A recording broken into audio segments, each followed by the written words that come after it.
Hello, hello, hello, everybody. It's great to see all of your non-existent faces as per usual. Thank you so much for tuning in. So my name is Connie. My pronouns are they, he, and she, and I am the GM and executive producer behind Transplanar RPG, which is this, our all-transgender, person of color-led, 100% homebrew Dungeons & Dragons 5th edition actual play livestream campaign set in a non-colonial, anti-orientalist world. You can find me on Twitter at @byConnieChong, on Tumblr at @and issues, and I am also a professional GM with Magpie Games' curated play program. And now I'm going to pass along introductions to C. Hey y'all, my name is C. I use they, them pronouns. I am a dancer, digital artist, and bard of many trades.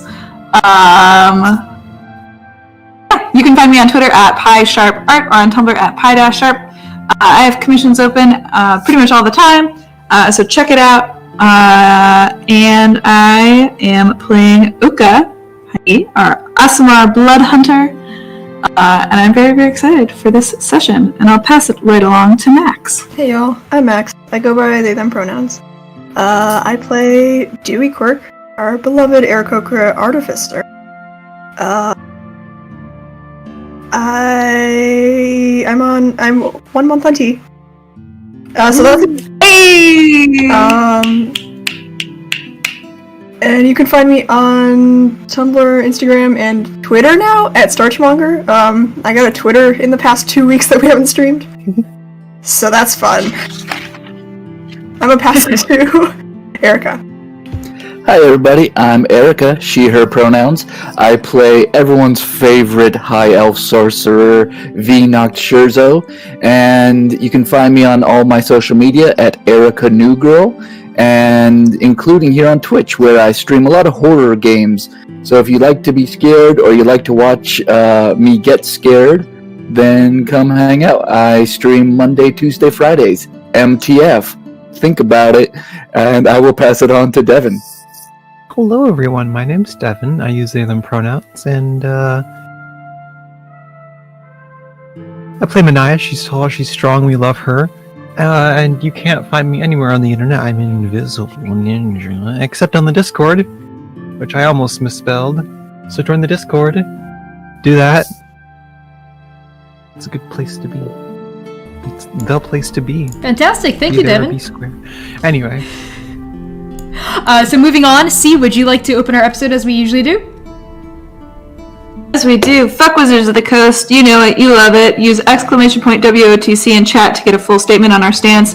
Let's get a fuck Wizards of the Coast in the chat, please, and thank you. Connie, tell us about our future programming. What the hell are we up to? That is true. That's a great question. So as a reminder, we play our main campaign weekly right here on Twitch, Saturdays at 3 p.m. Central. So join us next week, Saturday, December 5th at 3 p.m. Central for episode 14. Plus, you can join us Tuesday and Wednesday nights at 7 p.m. for our solo and group video gaming nights, where one or multiple members of our cast will play Overwatch, Final Fantasy XIV, Overcooked 2, Stardew Valley, maybe Dragon Age Origins coming up, because I just bought that for myself, maybe Skyrim, we'll see.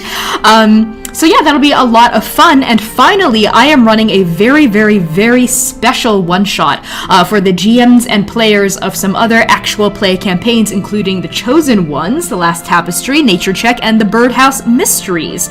So this one-shot is going to be a murder mystery set right here in our homebrew world of Andake before the Cataclysm, so before the events of the pilot of our main campaign, and it will air live on our channel right here at 6 p.m. Central next Thursday, December 3rd, so don't miss out on that. C, would you like to talk about our promos? Oh my god, yes I do!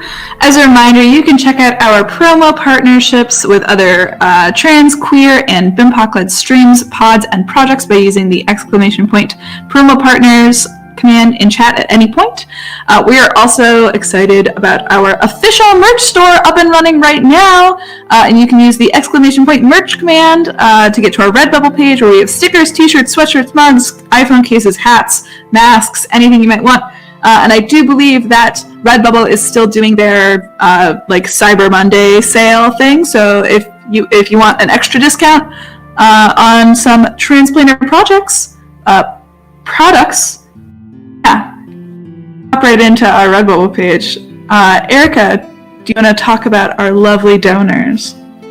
Yes, we would love to donate to... No, we wouldn't like to donate. We would like to acknowledge everyone who has donated, subbed, gift subbed, resubbed, or given bits during episode 12 and for our video gaming nights. These people were Sarcastic Kale Lover, Digital Spirit 2, Plebeian Rob, D and Daddy Issues, John Embry, Moth Eva, Crude Imposter Nightbright, Band Nerd Leo, Fazman91, What Is Kiss, Rain Cove, Yivniv, Ariari, Corey Hickson, Quiet Sav, One Capture Design, Shadow Uzumaki, Duradine 1, Cassidy Marvelous, Hannah May Create, Erica New Girl, Cyber Level, Scruffusus, Lepsview, Shao Dengeki, and Yikes It's Tristan, Yikes It's Tristan. Obviously words are hard for me today. Also, as you can see on our overlay, we have a 25 sub goal. At 5 subs, you grant us 1 collective inspiration. At 15 subs, you grant us 1 auto crit. And at 25 subs, you unlock yet another player backstory. Use !sub at any time to look up the sub awards, and I think we may have hit one of those. We did. We are 4 over, actually, so I reset our sub goal. Meaning we're now 4 out of 25, and that means yet another player backstory has been unlocked. But we'll get to that when we actually start the campaign. So Max, would you like to give a quick recap of what happened last session? For sure. Just as a reminder, you can access the written recap of every episode by using exclamation point recap in the Twitch chat, or going to bit.ly/transrecap. If not, here's a short summary of what happened last session. After spending a night at the Harpy Hotel, the team awakes after having yet another terrifying shared dream. They group up with V's new friend Shakor and descend into the mines, witnessing firsthand the despair of the quarantined miners. They pass through the crystalline tunnel into a huge room they take to be one of the tombs of the giant. They're accosted by a trap that sends giant blades swinging, catching Manaia's leg, but Shakor relies on his faith to guide him through on. Great, that's it. So moving on, Devin, would you like to talk a little bit about the title of this episode? Yeah, so as always, our titles of our episodes come from poems by different trans, LGBTQIA+, that was redundant, people of color, poets, and today's episode, let's go back to it, the title for today's episode is Hunger Prays to Rage, which is from Where Our Protests Sound by Lanelle Moise. The whole line reads, Hunger prays to rage for resilience, improvisational genius, implodes anarchy duets with despair. Wonderful, thank you, Devin. And now, moving on to the session itself, let's get started, shall we? Some content warnings for this episode may include the following: fantasy violence. I think this shouldn't be a super content warning heavy episode, if all things go well. So let's begin. Dungeon crawl, exactly. Let's get started. Everyone ready? Okay. Let's do it. Sorry. Okay. Early afternoon. Looks good on Yuddhabathi, the capital of the Republic of Talmaad, and a mighty mountain stronghold built into the side of the rugged Godspine mountain range.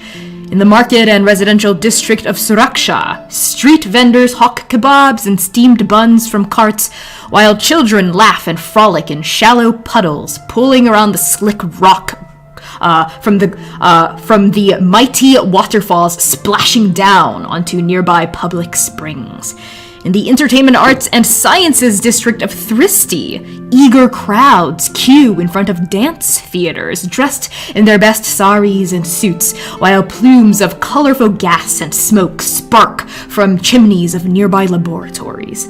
And finally, in the military district of Vinash, the day and night watch volunteers spar in nearby training grounds. These are the 3 chambers of the beating heart of Yuddhabathi: protection, creation, and destruction. Working together in harmony, these 3 heads of Yuddhabathi, the war of the god of war and mountains, worshipped by the denizens of the Republic of Talmaad.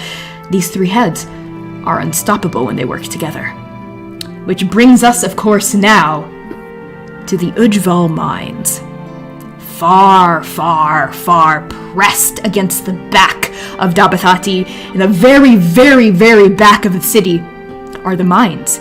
A complex and precarious network of ladders, ropes, and platforms and ramps allows miners to basically shuffle their way up and down the huge walls that go up, all the way to the vaulted ceilings of this mountain stronghold, where you can see entrances pockmarking their way into the Godspine, where rich ore and mineral deposits have basically rocketed the Republic from a minor player in Andake to a very, very major power. Its wealth big enough to rival even the Kingdom of Tulong, its chief rival to its southeast. And within this mine, perhaps even deeper in the mine than any of the most experienced laborers have ever gotten, we find our four heroes: Oka, Manaia, Dewey, and Vee. The four of you are standing not in front of a minecart, not wielding pickaxes or wearing hard hats, but rather in the middle of a vast, huge corridor lined with colorful murals, with a tangle of swinging blades that were activated, Manaia, when you stepped on a pressure plate, basically, last session. These huge swinging blades, thanks to Dewey's quick thinking, a crowbar, and some flying, are now tangled up amongst each other, and some inertia causes them to still swing a little, but they're no longer deadly and in your way. And instead, the four of you, including five now, actually including Shakor, who's this bald, kind of doughy human man, a priest of the cult of the Children of Chrysalis, with whom Vee has struck a kind of deal of sorts, is here to basically help and act as your healer, because you don't have any dedicated healers in your party. So the five of you stand now in front of this huge door, this huge wall at the end of this corridor. Remember, your mission here is to discover the source of these strange, magically induced rages that have been gripping the miners. It seems to be radiating out from deeper in the Godspine. This is why you're going deeper into the Godspine, and seems to be racking miners with rage and primal fury. And now, the five of you stand in front of a huge door.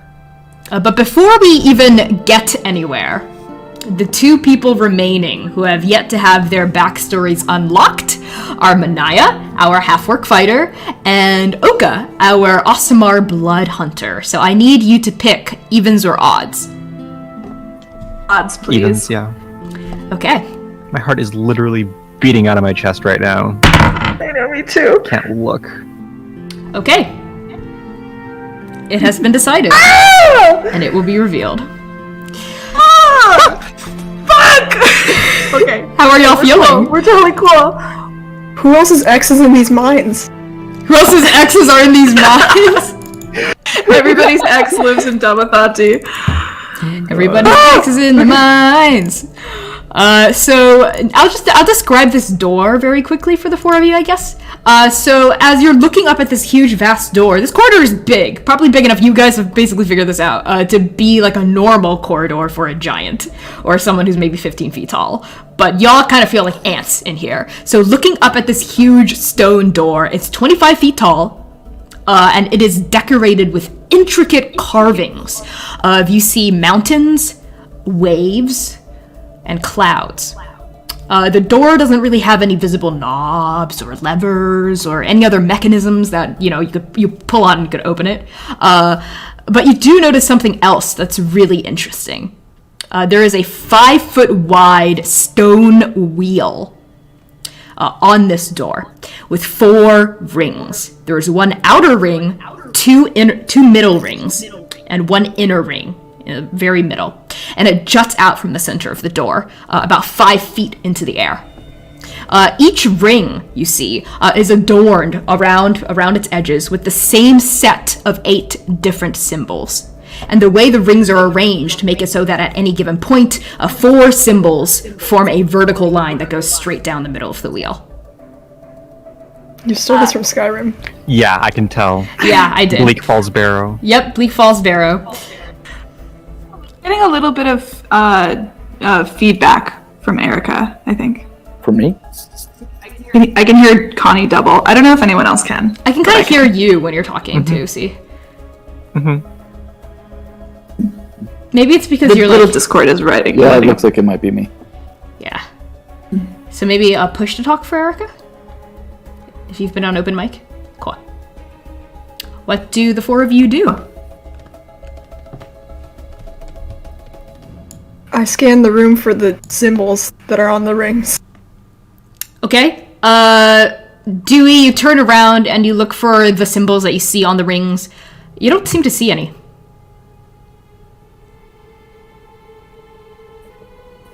Well, Olga, I think, approaches the door carefully and runs their hand along some of the symbols. Okay. Are they kind of like relief carvings? Yes. Yeah. But Or are they, how like, would you? things It's that- 12 yeah. feet tall. It's 12 feet into the air.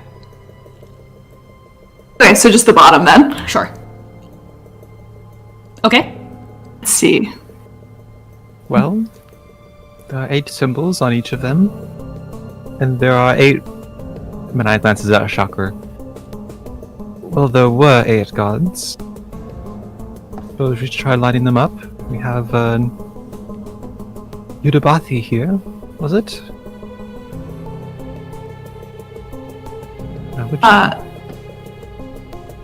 Could I try to like pin which symbols belong to each of the gods? Yeah. So the 8 symbols are as follows. There is a symbol of a sun, like just like the sun. There's a symbol of a fox's head with antlers coming out of it. There's a symbol of a scroll, waves, a snowflake, a feather, a hand playing the bagpipes, and a mountain. Just say this one more time. Yes. The sun, a fox's head with antlers, a scroll, waves, a snowflake, a feather, a hand playing the bagpipes, and finally a mountain. Testing my ability to write fast. Yep. Right now, the way that the middle symbol basically is lined up is it's the sun all the way down.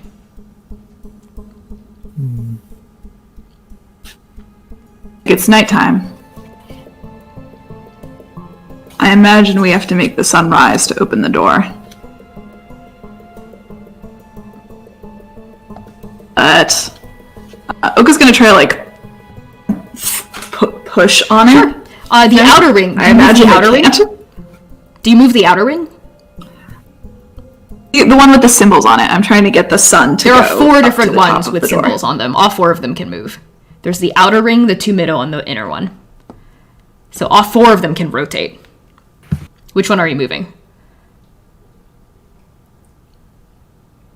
I'm sorry. I'm confused about where the symbols are in relation to the rings. They're on the rings. So like there's like if you imagine like it's like a concentric clock? circles. They're like concentric circles inside each other. And like the widths between that form between the lines are where the symbols are. So if I draw it out right here. Okay, this is gonna be really, really ugly. It's like our logo. Yeah, it looks like Transplanar's logo. It's kind of like this. So the little black dots are the symbols, or where the symbols are, and they line the entire circumference. So how many of each of the symbols are there? There are 4 8. of each symbol. No, there are 8 symbols. It's the same one. Okay. No, but I don't know how that makes sense if they're in a lot like It's like this. Each It's like this. ring has 8 symbols. And there's like a line straight down. I'm not a really good artist, but they are basically in proportion with each other, and the dots would line up in the middle, forms a vertical line. So there's 8 symbols on each ring. Yes. And you can spin them so they line up. Yes, and because there are 4 rings, there are 4 symbols that form like a straight line down the middle. Okay.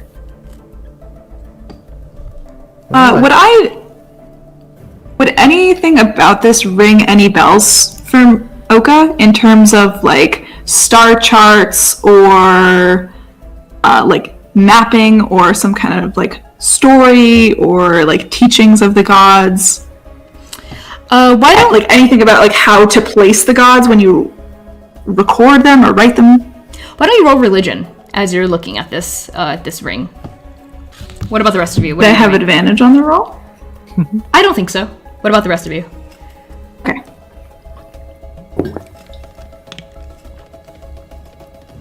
What are the rest of you doing?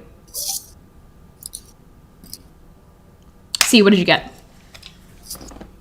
7. 7. No, Oka. As you're looking at this door, you can't really make heads or tails out of it. There are 8 symbols, and you can basically figure like, okay, Manaia's right. With a 7, the 8 symbols, each of them represents a different god. So the sun with a 7, this is pretty elementary stuff, is Galtanger. The fox's head with antlers represents Sen. The scroll represents Mungshan, Jirdi, knowledge. The waves, obviously Mahu, the goddess of tempest, and storm. The snowflake represents Mahu's older sister, Nitbuza, goddess of ice and thread. The feather represents the raven queen, because ravens have feathers. And the hand playing the bagpipes represents God and Nectus. The hand is God, the bagpipes are Nectus. And the mountain represents Yuddhabathi. Looking at this, it seems like the sun all the way down also seems to be like perhaps the default setting of this, and it hasn't been unlocked quite yet. Yeah, but you also, with your 7, Oka, you also do notice that, again, you remember that there are murals painted on the walls in the corridor. Manaia's gonna pipe up. Dewey, you have experience with machines. Is there any... Can you see anything on this that might give us a hint into what we might need to set this to open this door? I don't really have experience with the door, and I don't think I can just brute force it with a crowbar like I did the other trap. I turn around to look at the room. Okay, Dewey, as you turn around to look at the room, I believe it was Vee who sort of examined the walls last time. So again, Dewey, you see these murals, and they seem to be cut into 3 distinct sections from the, let's call them beginning, middle, and end. So the beginning's at the very front of the corridor, the middle is in the middle, and the end is by where you're standing right now. And because you're right by the end, you see like this 3rd and final mural, sort of like all around you, sort of depicts a person with 3 heads. One of the heads is an elf, the other head is an orc, and the final head is a dwarf, sort of wreathed in thunder clouds, floating above a kind of jagged mountaintop. And you see, like, sort of arcing over the ceiling, this person is hurtling a thunderbolt, various thunderbolts into, and on the other side of the corridor, stormy waters. And from this collision is springing, it's like creating people, crackling with lightning and life. And these people you see begin as it's like etched all the way back around to the other side of the corridor again.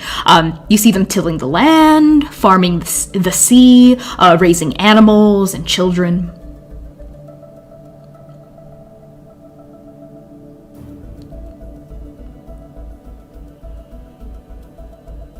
Can I turn the outermost ring so that the symbol for Yuddhabathi Mountain? is on top? Sure. Yes. Yeah, why don't you make a strength check? Oh, great. Love that. 17. 17, that is more than sufficient. Dewey, you walk up to the outermost ring and you're able to, your muscles strain, your feathers sort of ruffle a little bit as you turn, crack, this big stone wheel, and you turn it all the way until the symbol of the mountain is at the top. Do I feel like a click or anything indicating it's the right one? Your passive perception does not allow you to hear anything. But Manaia and Oka, the 2 of you, your ears perk and you hear like the smallest, the tiniest of clicks. That sounded right. Shall we make the other I rings match? think you're onto something here, Cardew. That's all I've got. I wonder if Manaia's gonna spin the rings that are inside the outer ring to match with Yuddhabathi on top. Make a strength check. How are you getting up there? It's 12 feet tall. It's like 12, yeah. I know you're like 7 something, so you could probably reach if you strain, you could probably reach the second one, but not the third one in. Okay, so it's 12 feet off the ground. The bottom is 12 feet off the ground. Let's say the middle is 12 feet off the ground. So I don't know if you'd be able to reach the inner one. Okay. But the middle rings you could probably reach. It's you're like really stretching really hard though. Yeah. Okay. Could you lend me a hand? Yeah. Instead of lifting Manaia, Oka goes to get up onto Manaia's shoulders. Okay. Yeah, that's more than sufficient. Oka, you clamber onto Manaia's shoulders. Why don't the two of you just make like a combined dexterity check? It's gonna be a low DC to see if you can hold this. Can I make an athletics? So as long as you don't have a catastrophic failure. Oka, what did you get?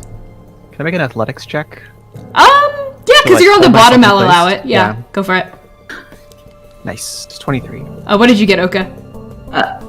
Got a 9. But my first 2 rolls today were a 2 and a 3, so that's the highest roll for C so far. 9 is fine. It's a very low DC, like I said, and Manaia, with her stellar 23, is able to, handle you and hold you upright, even though you're like stumbling a little. So Oka, make a strength check as you rotate the wheels. Are you rotating both all the remaining 3 to mountain? I don't think so. Or we can start there. Okay, so you start with the middle ring, the outer middle ring, and you rotate it, so make a strength check. Oh my god. A 4! A 2, a 3, and a 4! I'm just gonna keep climbing until I finally get to a fucking 20! Would you like to use a point of inspiration? I don't think I have 1 personal inspiration. Yes, and you have 5 collective. Yeah. Okay. Yeah, I guess I will. Personal or collective? What? I'll use my personal inspiration. Okay, sounds good. Great. Alright, that's better. That was a 19. Okay, that is sufficient. With my strength, that's a 21. That is more than sufficient. You rotate it to the mountain, right? Gunk, and you sort of perk your ears, but you don't hear the same click. Okay, I'm gonna instead of going to the mountain, Oka is then gonna shift it to the sun. Okay, you with your 21, you're able to shift the rest of these without an additional check. You shift it back to the sun. Gunk, no click. I have an idea. Yes, Dewey. Any other thoughts? Let's hear from Dewey first. Yeah. I was prompting that with roleplay. Yes. Oh, I thought you said V. Yeah, I thought you just said V. No. So I said any other ideas. So the murals Sorry, go ahead. depict Yuddhabathi, lightning bolts, and then the waves, water, right? Yeah, the lightning bolt seems to arc over like the ceiling, and it smashes into stormy waters. Okay. Oka, can you... I can't reach that high. Can you, change it so that the middlemost one is the wave? And then, the middle ones are lightning bolts? Yuddhabathi creates lightning, I believe. I'll shift the next one to waves, though. Okay, so the one that was originally sun, and you shifted to waves? So it's mountains, waves. Okay, as you sort of to the waves, you don't hear a click. What about the centermost one? Could that be waves? Okay. Try the center to Try waves. the center one. No click. Damn it. And actually, as you sort of try like maneuvering it, the 4 of you hear a low rumble, like coming from within the walls. As you have had, I think, 4 or 5 failed guesses at this point. Okay, I can hold you up all day, but it doesn't seem we have the time. Oka just starts fucking spinning them. Just spinning them until I hear a click. Wait, no, Are you sure? Is anyone gonna step in? Yeah. Tell me where to go! V. What about putting the third one into the waves? We tried We've that got one. we've got the first one, but we don't have the second one, third, or the fourth, right? Yes, you guessed one correctly. Just sort of by looking at the mural, by looking at the third mural, the one closest to you, you were able to deduce that mountains were Yuddhabathi had something to do with this. You haven't really looked at the rest of the murals yet. And you were able to spin the outer ring into mountains. But as you were trying the remaining three, they didn't seem to click in the same way, and cause the rumble. I thought that you gave us the description for what all of the. I thought No, that you said that the rest of the murals there's a were just people miscommunication. farming. No, that was just for the third one. There's a beginning, a middle, and an end. And the end one depicted that one. There are two remaining. Like, there are three, like, remaining. distinct murals in this corridor. They're, like, sort of separated into, like, a triptych. There's, like, one in the very entrance, there's one in the middle, and there's one at the end by where you're standing. And just by looking around, because you're near it, that's what you saw. What I just described. What about the rest of them? You want to take a look? Manaia, go ahead. Dewey, would you mind flying over and taking a look at the other murals? You're the fastest out of us, and I Okay. don't know how much time we have. Yep. I Okay. fly over there.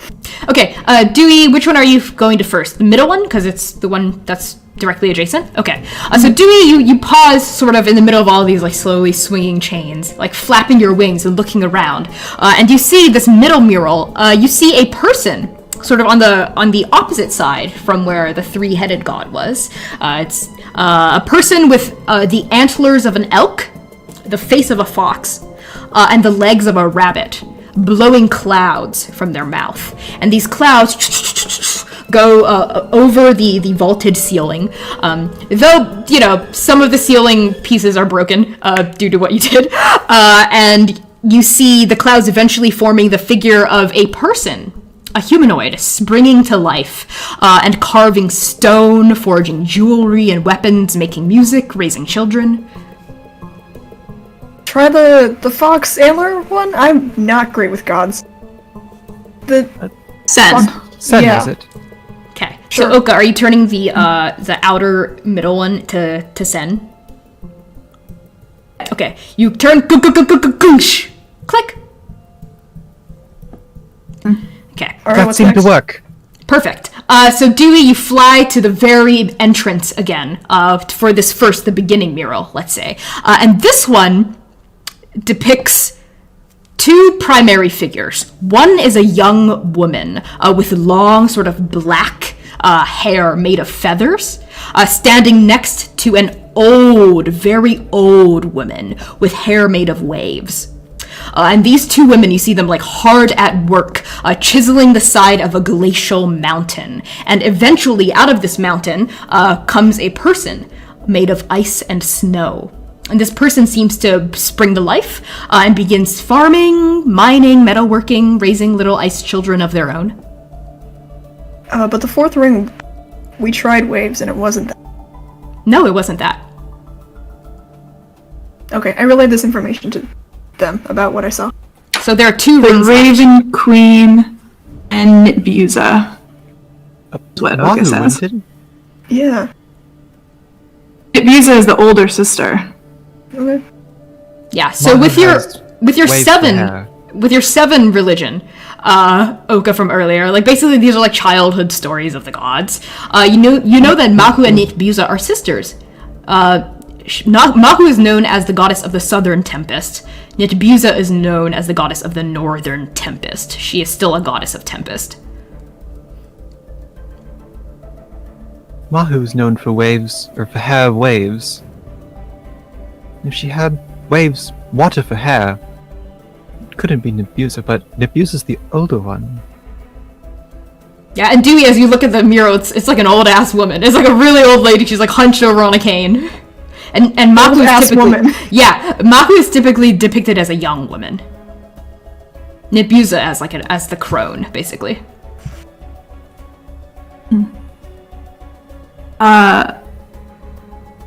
So try the third ring to Raven. I'll start with trying the third ring to the Raven Queen. To the feather? Okay, you go goosh, click. There's just the inner ring left. A ring to Nibuza. Goosh. There's like a moment of silence as you're all like waiting, and then you hear a click. And then there's another brief pause, and then the shaking from earlier seems to like stop, but a different shaking begins as the door splits open down the middle, like in the middle of all the symbols, like a seam opens and it begins to glow, kind of this iridescent glow, and then the door opens, like splits open halfway, and it swings open, admitting entry into the next chamber. At this, Manaia's gonna step back, maybe lose her balance just a little bit, with Oka on top of her. Oh yeah, Oka's gonna go, watch it! Hey, hold on! Right. And she's gonna kneel down, let Oka get off. Sounds good? Alright. It's kinda like... It's the tallest I've ever been. Okay. So the four of you, are you going to linger in this chamber a little bit more, look at the mural some more, or are you going to move on? I think Oka just makes note of it.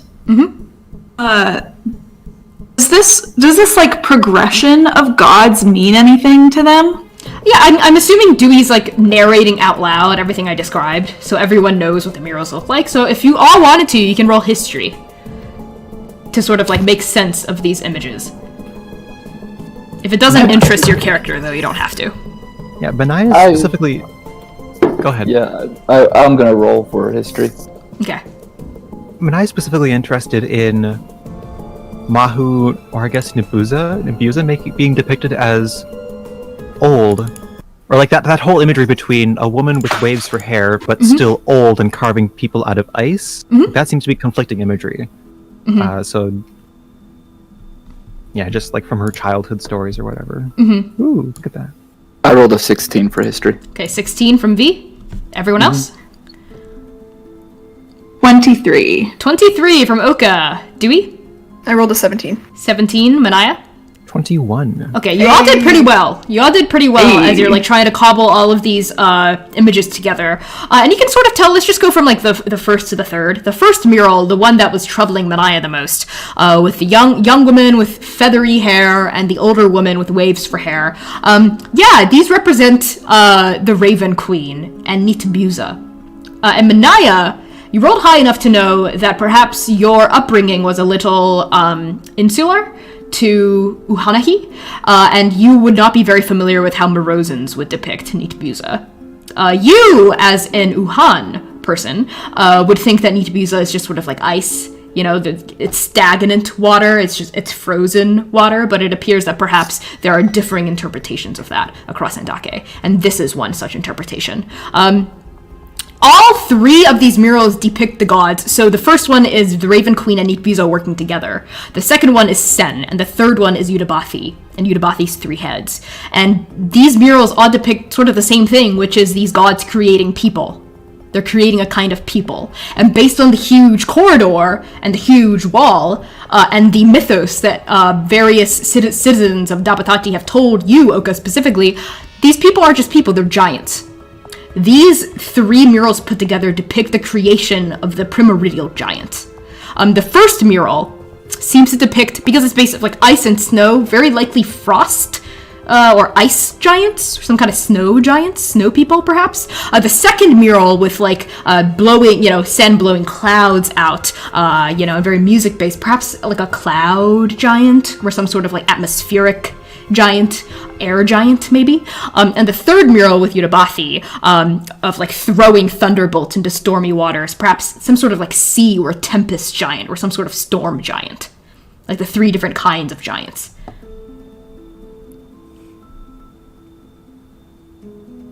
So even with your high history rolls, why the gods perhaps would have created the giants, and why these gods specifically still eludes you.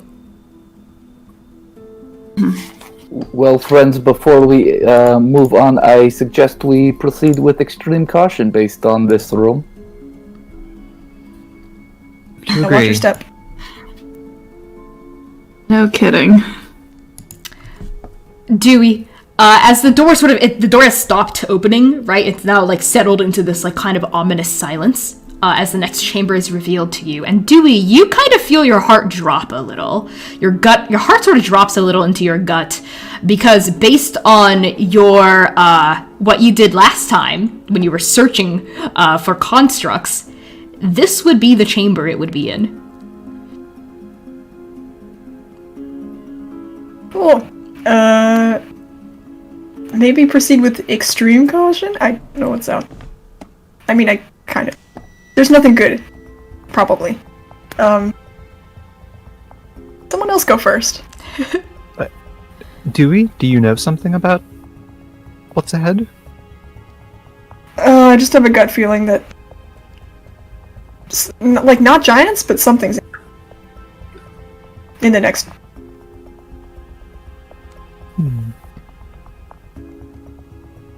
It's probably nothing, let's go. Well, I'll go first.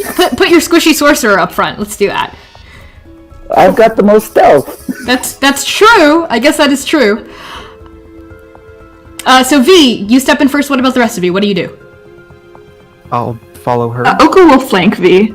Okay. Oh, okay. Okay. Oka, you flank. Manaia, Dewey, Shakwar. V, are you basically Shakwar is just looking at you for orders. V, as you step up front, Shakwar moves to follow you up front. Yeah, I think let's keep our friend in the center of us, and we can be on all around. Okay, sounds good. So V and Oka are kind of in front, and then let's say Dewey and Shakwar are kind of in the middle, and Manaia bring up the rear. Does that sound good? Okay, so the five of you move past these big double doors yawning open, and who here has, like, light? Is still casting light, because it's completely dark in here. Okay, Oka. Oka, V? I think V was...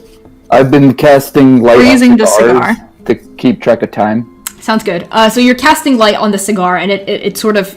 You hold it aloft, and you step inside. And past this immense door is an even immenser, circular... this time, kind of spherical chamber.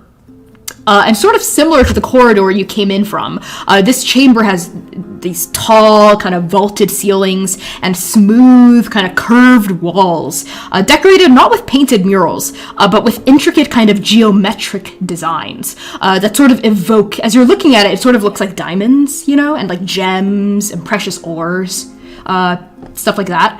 And the centerpiece that draws all of your eyes, but yours specifically, V, the centerpiece of this chamber is a huge tiered, sort of like, almost like a ziggurat, stone platform. And at the very top of this ziggurat is a truly ginormous stone chest with a partially open stone lid. And even from your vantage point at the bottom of this platform, you can clearly see the warm glow of huge golden coins, huge fat gold coins, sort of like glowing out from inside this chest, and the glimmering of priceless gems, just based on the size of the glimmer. It's probably the size of your head, each gem. Finally, and Dewey, your eyes are drawn to these. You see 3 large statues made of crystal. One is sort of like directly across from you on the other side of the chamber, so the northern face, let's say. If you're facing the north. One is at the southeastern face, and one is at the southwestern face of the chamber, sort of forming a triangle if you were to draw lines around them. And each statue is about like 15 feet tall, so very, very quite tall, vaguely humanoid. And they're all made of like this like pale blue crystal. And all 3 of them like kind of look the same. They sort of almost look identical. They don't really have a face. It's just sort of like a form. And they all 3 of them have sort of like their fists like this in front of their chests, and none of them are moving. So, to reiterate, we're in like a half sphere room with like a floor, and then like that. It's kind of like a dome. There's let's say it's like a tiered pyramid thingy with a chest yes, that's slightly open. Yep.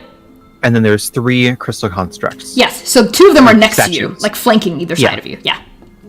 Okay. Yeah. And are these crystal constructs, are they like on the same, they're on the ground? They're on the or are ground they, like, level. They're on the ground level, Okay. sort of at the same level as you.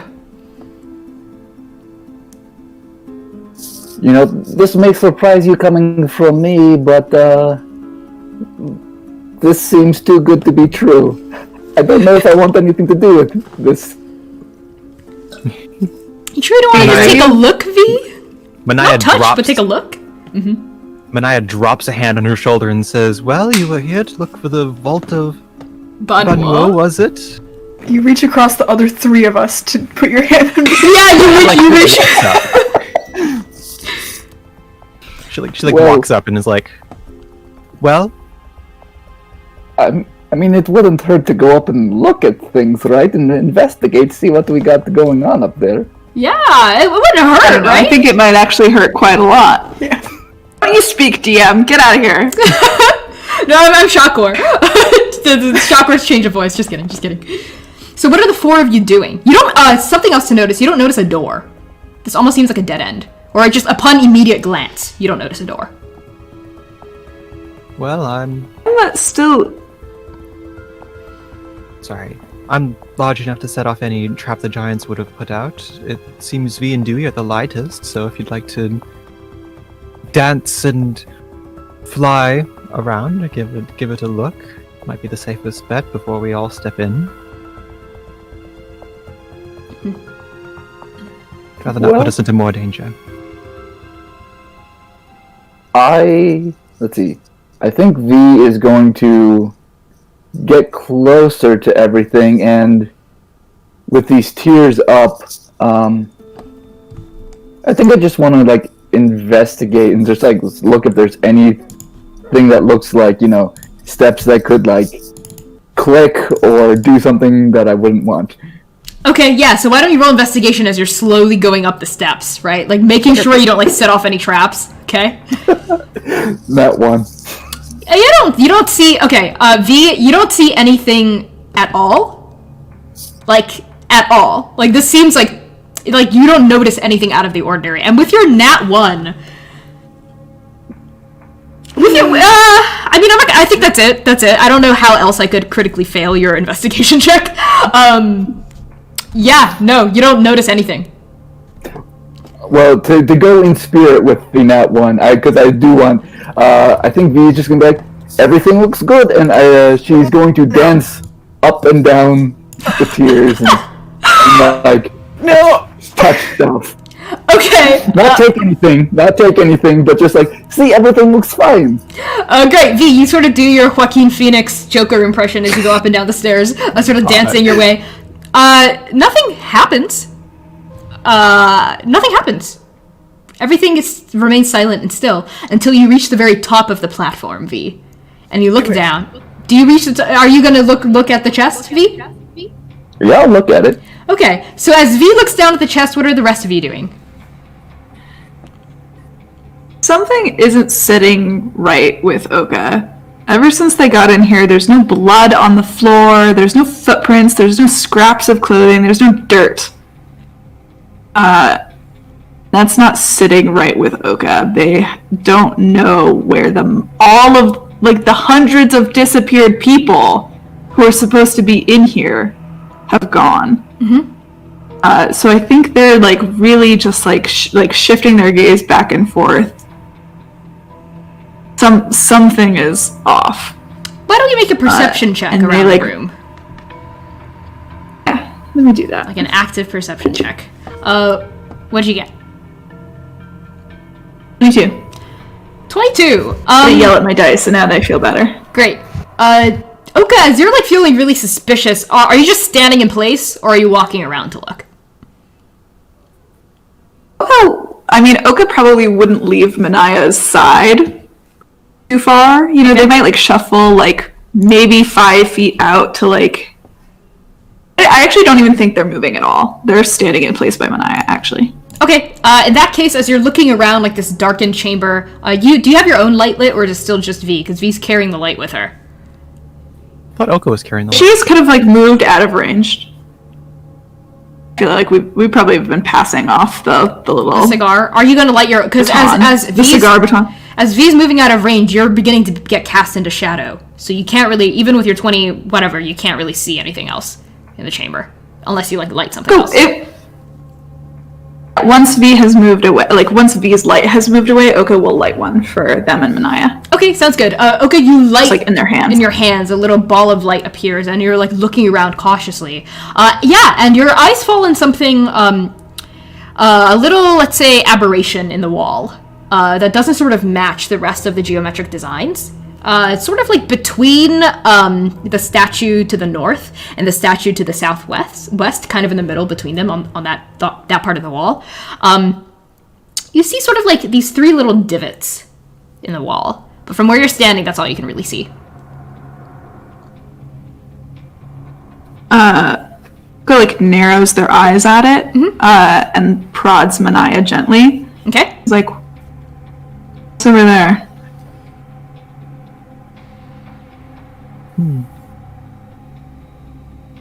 Manaia is eyeing the tall crystal statues carefully. Okay, Manaia, since you're looking at the statues, you notice something else about them. Each one of these statues has a gem that isn't pale blue embedded into its body somewhere. The one to the north has a big black, kind of maybe like obsidian or onyx gem embedded sort of in the middle of its chest. The one to the southwest, so to your left, has sort of like a big red, maybe like a ruby gem embedded on one of its fists. And the final one to your right has a big golden gem, maybe like a yellow quartz or something, embedded on its forehead. Crystal gem style. Just like in Just like Steven's universe, like guys. This is just like Steven's universe. Steven's universe. Okay, my God. Manaia's like, I don't know what that is, but I'm not taking a chance with these statues. Neither am I. So Dewey, what are you doing? Dewey's just pieced together that the gems probably need to go in the wall. Okay, as you're piecing this together, very smart, Max, by the way. V, you've reached the top. You're looking down at the treasure chest. It's beautiful. Wow. If you know, suddenly as you're looking at this chest, legends of the Vault of Banul begin to fill your head. Cause wow, you see like a big like huge golden chalice. Inside there's just gems like the size of golf balls and ping pong balls and tennis balls even. And you see like a crown, like that crown in particular, this beautiful golden crown. Actually, oddly enough, it's about the size of, it would fit on your head, I think. V, as you're looking down at this chest, make a wisdom save for me. Oh, great. Jesus. 2. Would you like to use a point of collective inspiration? How much do we have of collective 5. inspiration? Yeah, 5. Yeah, I'll do it. I'll use for a it. collective inspiration. Oh boy. Oh my God. 3. Would you like to use another? You have 4 left. God. I want to see what happens. You want to see what happens? Okay. I feel like it would be on point for V to do something silly here. Sounds good. So V, you feel compelled. I'm not going to pilot your character, but you feel compelled to just grab some treasure. Specifically that crown. You want to wear it. You want to put it on your head and you want to be the queen of gold. Like this, and I think this innate greed that has always been a part of you, V, flares to the forefront. And you're you feel your hands inching toward it. Yep, so I'm going to take my gloved hand and just be like, here we go, and I'm just going to grab it, put it on, foot slightly tilted, and be like, hey everybody, look at me, I'm Queen V. And as you say that, V, you turn around, and something does happen. which is suddenly, all 4 of you, I need you to make a Constitution saving throw. I swear to God. Thanks, Vee. Motherfucker. Fuck! I got an 8. Okay. 8 from Dewey. Oka. 5 from Oka. 18. 18 from Vee. Okay. Yeah, fuck you. 22. 22 from Manaia. So Manaia and Vee, the two of you are able to sort of brace yourselves as a blinding flash of light. From Oka and Dewey's perspective, just seems to explode and fill the room. And Oka and Dewey, the two of you are going to be blinded until the end of your next turn. Because we're going to enter initiative, and Manaia and Vee, the two of you are able to sort of like fight through this huge blinding flash of light to see that it didn't come from nowhere. Sort of at once, as soon as Vee sort of put the crown on her head and started dancing, all 3 statues just lit up with these like huge flash of light, and that's sort of what like flashed out. And you see, like, you hear sort of like a noise as all 3 of them seem to sort of like whir to life, and you hear like the creaking and cracking of like crystal and rock and mineral grinding against each other as all 3 of them take a huge step out from the wall that they were like half embedded in, and like a shower of rocks and pebbles falls to the ground as goosh, like the entire chamber vibrates as each crystal construct takes a step out. And I'm gonna need y'all to roll initiative. Yes, Manaia. After we do that, should we take a break? Yes, I'm thinking after we roll initiative and decide the order, let's take a break. Okay. So tell me what y'all got. I got Nat 20. Same. Okay. Me too. What? What? What the fuck? The 3 of you? What? Okay, wait. Oka, what did you get? You're going last, but what did you get? 7! That's not fair! I didn't know Okay. we were all having that 20s! Manaia, Vee, and Dewey, whose dex score is highest? Mine is 16. 16? The modifier is 3. Okay, Dewey? +2. Just tell me the base number, not the modifier. 14. Yeah. 14, 16, Manaia? We really have the same dexterity, Okay. Dewey. So, you both have 14. Okay, so Yeah. V's gonna go first. Manaia and Dewey, how I'm gonna resolve this is I'm just gonna have both of you roll a straight d20 and see who has a higher number. But I should go first because she's. Or you can defer to each other if you want, actually. Like, if one of you wants to cede your turn. Because Manaia was able to make the con save for the light. Okay, so let's say Manaia goes first. Okay, that's fine. So V is top, Manaia, and then it's going to be Dewey, and then Oka at the bottom of the order. Okay, and then I'm going to roll for the constructs, and then we're going to take a break. All right? So everyone, we will be back. Did you say El Chaco? And Shocker. And Shockwar, yes. Poor dear old Shockwar. So we're going to take a break. We'll be back in 10 minutes to fight these crystal constructs. And we are the crystal constructs, here to TPK. I hope you're ready to die and not save the day. Okay, so we'll be back 10 minutes. We love y'all. BRB, stay tuned.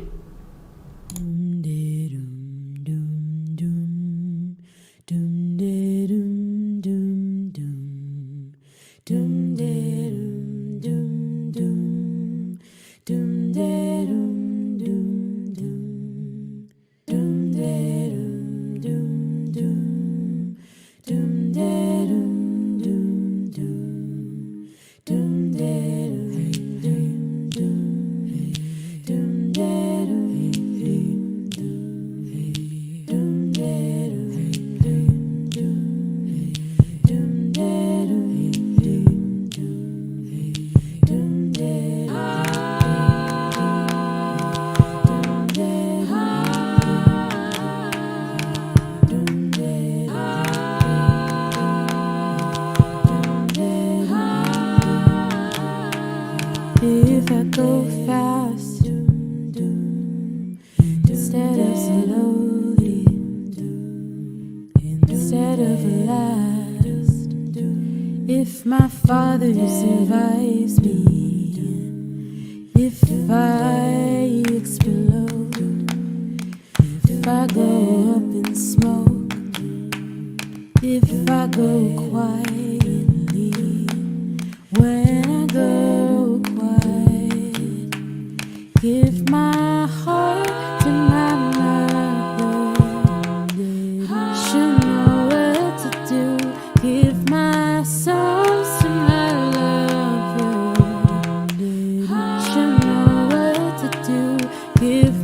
bones to my father, my poems to my sister, my love to one another. Give it all to each other.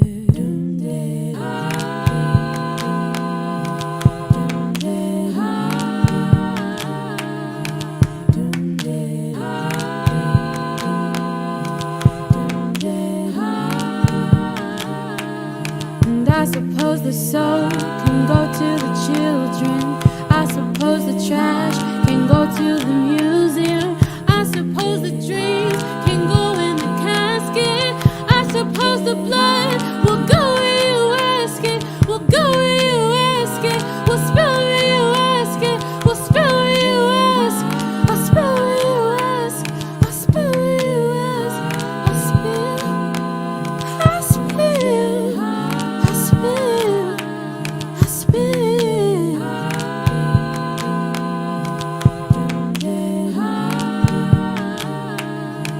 I was once the tree, and I was the paper. I was the hair, and I was the razor. I was the leg, I was the table. I was the cloth, and I was the indigo.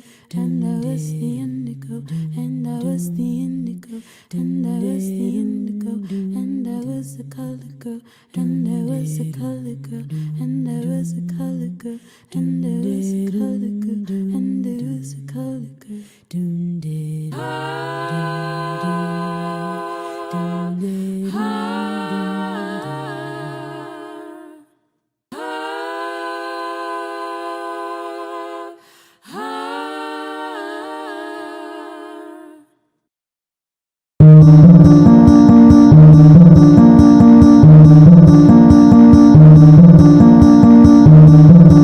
It's the blue light when we're out with our friends. It's the blue light asking where the night should end. It's the blue light saying, come over. It's the blue light, cold on my shoulders. Lying in your room, playing with your hair. Lying to myself, saying that there's nothing there. There's nothing I can share. No reason to care, no way of knowing where this is going. What are we doing here? What are we doing here? What are we doing here? What are we doing? It's the cold light of the moon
drinking, all you outcasts, gather round, roll a fat one, pour the shots, give this dead all you've got. Let the liquor loose in your mouth, make a bow with friendly tongues, call your lover, say you're sorry, then go back to making fun. Your friends are drunk and useless, welcome to senior year. The night is young and ruthless, and you want to disappear in the hallway, in the hall, in the hallway,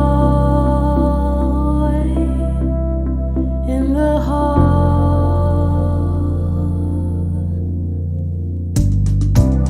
You can hear them all around you, broken hearts and blushing sighs.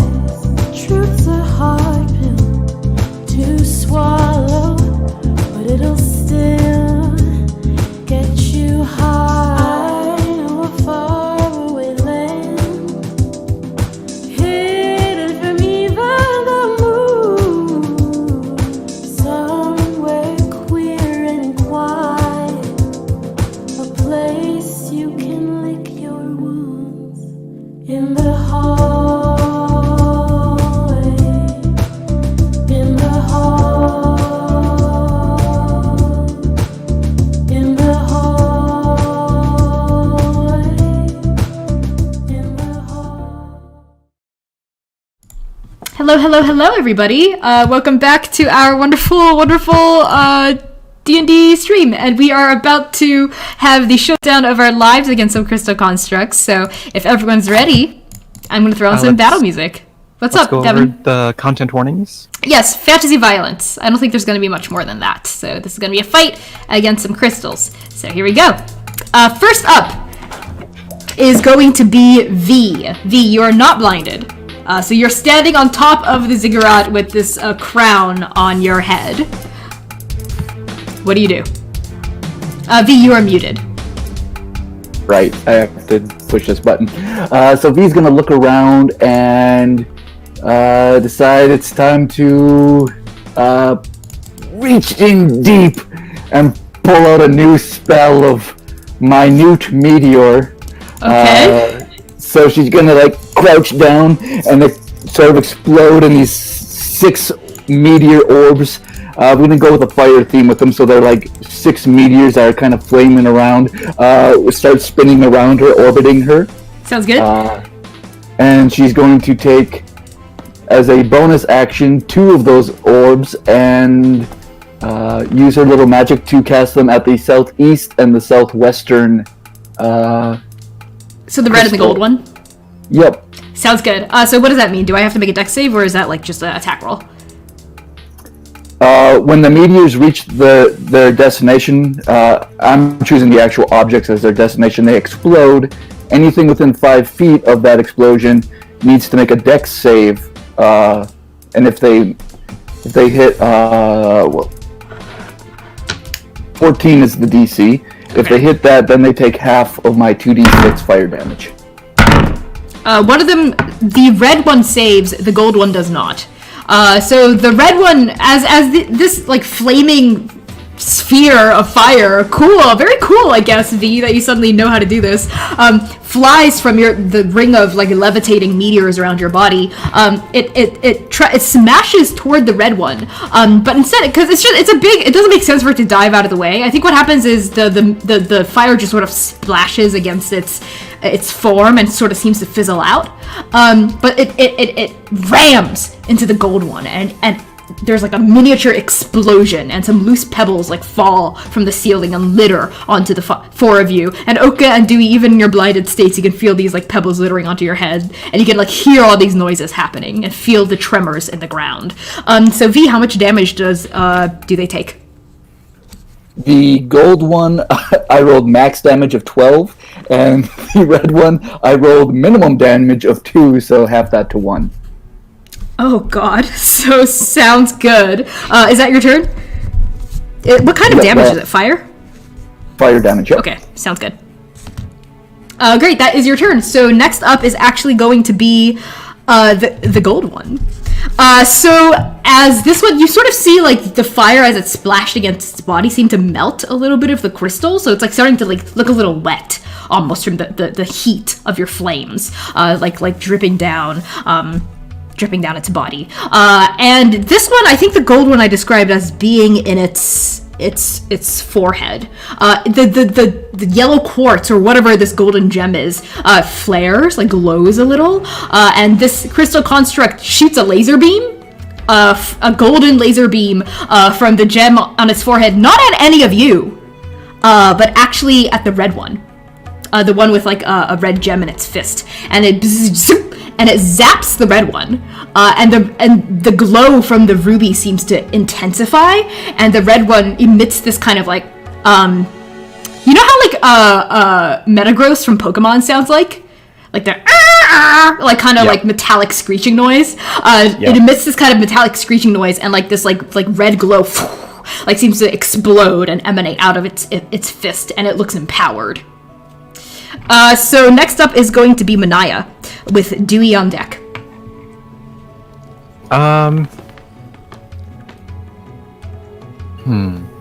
So we're standing at the entrance of the cavern. The gold one is on our right, then? The gold one is on your right, and the red one's to your left. And the black That one is makes directly is behind V, basically.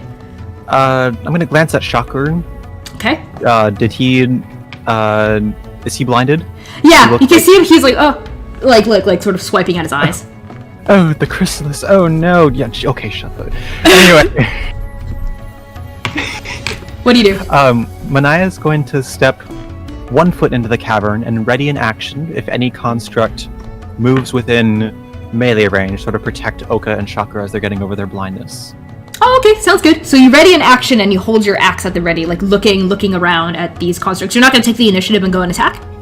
No. Okay, sounds good. So Manaia, you stand your ground. Next up is actually Dewey. You're on deck, but before you, the one with the black gem sort of in its chest, I think, is going to go. So that's the one directly behind V. So V, you hear like a similar like voo voo voo voo, and a sort of black arc laser beam shoots out from the chest. It sort of arcs over your head, and it doesn't hit any of you, but it hits the red one. And the red one's like gem now is like glowing extremely brilliantly, and it lets out another screech as it becomes empowered even more from this like black beam that's like shot into its body. So next up is going to be Dewey with Oka on deck. Is my sword also blinded? It was in its sheath. Then I guess not, because it couldn't see the flash of light, yeah. Okay, I'm gonna just like pull it out and like toss it away from me and kind of like to protect me if anything tries to attack me, like comes near us. So you're gonna tell it to ready in action like Manaia? Yeah. You're not gonna go and attack and take the initiative? I can't see. Well, yeah, your attacks would just have disadvantage, that's true. So you're gonna wait until the end of your next turn? Mm-hmm. Okay, any reactions you take as Dewey will have disadvantage as well, if it's based on sight. But your sword isn't blinded, so you could order your sword to attack without disadvantage on this turn. I don't know what's happening, because I can't. That's true. You're not really sure what's going on. Okay, that's fine. So your sword comes out, and you sort of hear the voice in your head go, "Wee! Here we go! Yes, yes, yes, yes, yes!" As it like seems to whirl through the air. But what do you tell it? Stay close. I don't know what's going on. Oh, there are these three big crystal things. They've got gems in their heads, and no, you're gonna get smashed. What? I'm gonna slice them. They're not gonna smash me. No. Stay here, please. Please. Well, do I get a slice soon? If they step.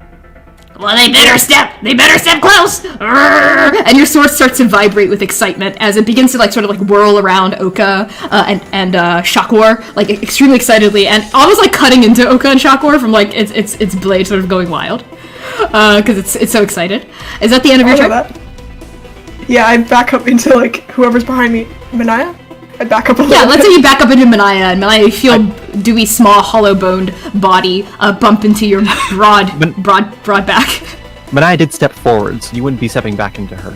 Okay. Take a step back into Oka then. Step back into Oka, and Oka, you feel Dewey bump into you, kind of blindly. And Oka, before you go, actually, it's the red one's turn. So the red one this gem is glowing, and those who can sort of see a crackle of black energy surrounding the gem, and this kind of golden let's see, actually crackle of gold energy surrounding the gem, and this kind of black, almost shadowy wreath surrounding it from the gem, the black light that arced over V, and this thing is going to sort of goosh, and all of you, even those who are blinded, can feel this thing step forward, and it's gonna go straight for V. Goosh, up the ziggurat, and it's going to raise its huge fist and just pound V straight into the ground. And V, you are going to take 18 points of bludgeoning damage as this huge fist just slams you into the ground, and I need you to make a strength save. Her crown! Yeah, and what about the meteors that were... Do the meteors do anything? When you're attacked, V? No, they don't, but I can use them as bonus actions, but I've already taken my bonus action. So with my strength...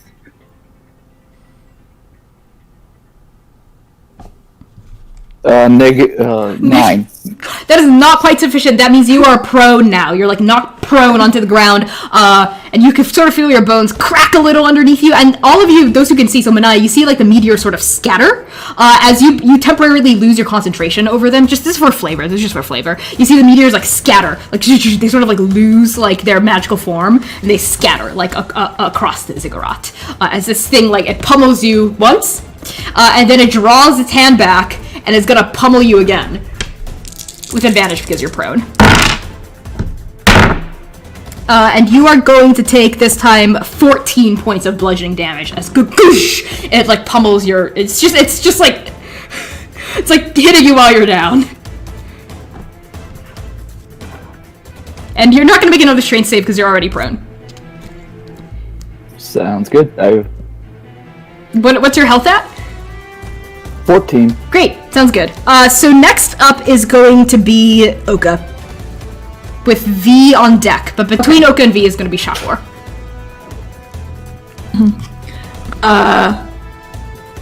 There's a huge flash of light. Oka's double pupils shrink, really small, and they do not get bigger because they can't see anything. And Oka, shouts and stumbles back, and then it's just all too bright, too much sound, the ground is shaking. Oka feels the whirring of something going past their head because of little sword sun, and then when Dewey bumps into them, they just go they're going to use their radiant soul to just let their wings come out, and they just rocket upward into the air. Blindly, you're rocketing into the air. Yeah, sounds good. I think they even they just smash into the ceiling. Out of here. Bird. Okay. Yeah, they're like a bird that can't see that got hit by a window, and they're confused and scared. Okay. Sounds good. I really like that. Actually, why don't you take a point of inspiration for that description? I think it's really, really, really cool. So yeah, your feathery kind of angelic wings unfurl, but you do anything but angelic movement as you just sort of ricochet into the air and you smack into the ceiling. You're not going to take damage from that. This is flavor, but you're just you're confused and you're flying. Is that your turn? Yeah. Cool. I didn't say yes. Oh, okay.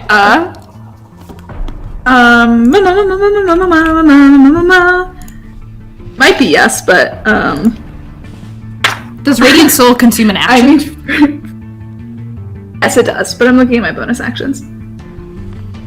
I think that is probably all that Luca can do for this turn. Wonderful. Then they activate their Radiant Soul and hit the ceiling. Sounds good. I like that. So then it's Shockwur's turn. Shockwur is still blinded, but he seems serene almost. V, you can't really see him now because you're on the ground, but you hear Shockwur's voice go, Prophet! V, is that you? Are you okay? Do you require my assistance? I cannot see anything, but the chrysalis guides me. I'm a little bit, got the wind knocked out of me. Could use a little bit of your assistance. I shall walk toward your voice and let the chrysalis guide my steps. And Shockwur begins to walk, forward and bumps directly into Manaia. Manaia, is it? Do you mind moving aside so that I might assist our prophet?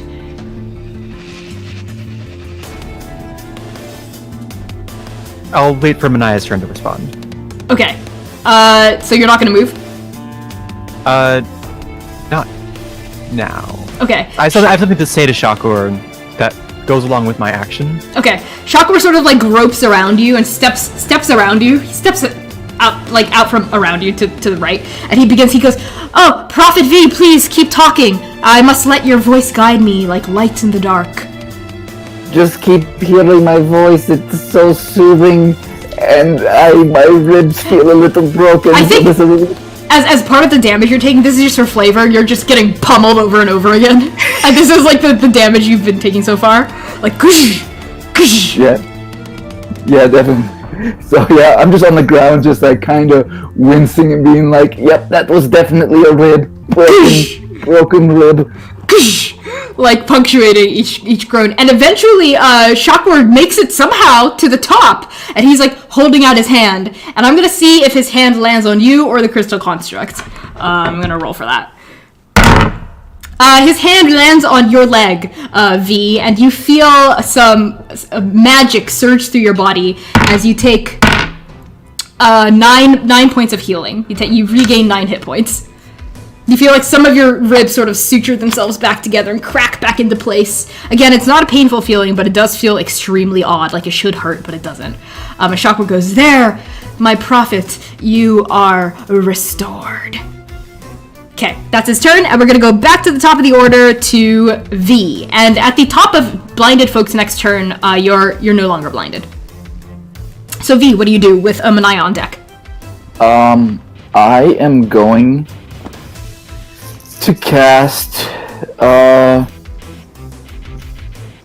Scorching Ray. Okay. And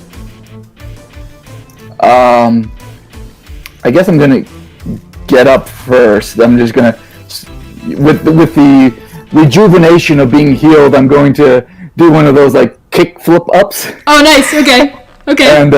And then just blast 3 Scorching Rays right at this red golem-like creature. Sounds good. Make an attack roll. Or 3 attack rolls, I guess.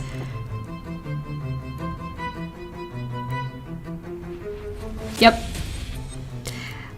So it is Manaia on deck, and then after Manaia is Dewey and then Oka. 5, 8, and 23. The 5 and the 8 are not going to hit, but the 23 does, so roll damage for that one. 8, 8 fire damage. 8 fire damage, okay. So describe to me what this looks like. So I think I'm going to flip up and just throw the Scorching Rays, but obviously with a little too much zest. 2 of them fly just on either side of the creature, but then the one in the middle hits directly into the gut of the crystal creature. Not only does it hit directly, you actually see this sort of veil of shadowy black light was sort of surrounding it from the other construct's move, and your Scorching Ray pierces through this protective veil and it smashes into this thing's body as your fire sort of seems to melt some of the gem, the mineral off of its body a little bit. Okay, is that your turn? I still have my meteors that I can take a bonus action on. Sounds good.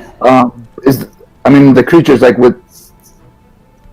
I am going to shoot the meteors. I'm gonna bring the meteors back into orbit around me, and I'm going to take 2 of them and make them swing around the creature and explode on the other side of the creature, so that anything within 5 feet, just basically so it misses me. I don't want to collide directly with the creature. Sounds good. Right behind the creature. So two of them? Yep. So 2 meteors go like the meteors that were scattered, as you jumped up, they rejuvenated, and they begin to surround you again like you were like a sun and they were moons rotating you. And then they fly out from behind this creature and they both aim for its back. Does it make a saving throw? Yes, against 14, right? Dex? Yep. Okay, it saves one, does not save on the other. So you can roll damage for the other one. Or half damage on one and full damage on the other, I'm assuming. Yep. Okay. So the first one was 4 and the next one was 7. These are totals, right? Yep. Cool, sounds good. 4 and 7. 4 and 7 fire damage as it splashes against its back, and you see like one of them forms like a sort of deeper melting hole than the other one does. This creature just sort of staggers a little, but it doesn't seem to feel pain or anything like that. It's a construct. It just has a single mission, which seems to be to punish the thief. So is that the end of your turn, V? Since I cannot move since I got up from prone, I guess that is. You lose half your movement when you get up from prone, so you just can't move as far as you want to. So I can say you can move to like halfway down the ziggurat if you want, but this thing will have an attack of opportunity against you if you move out of range.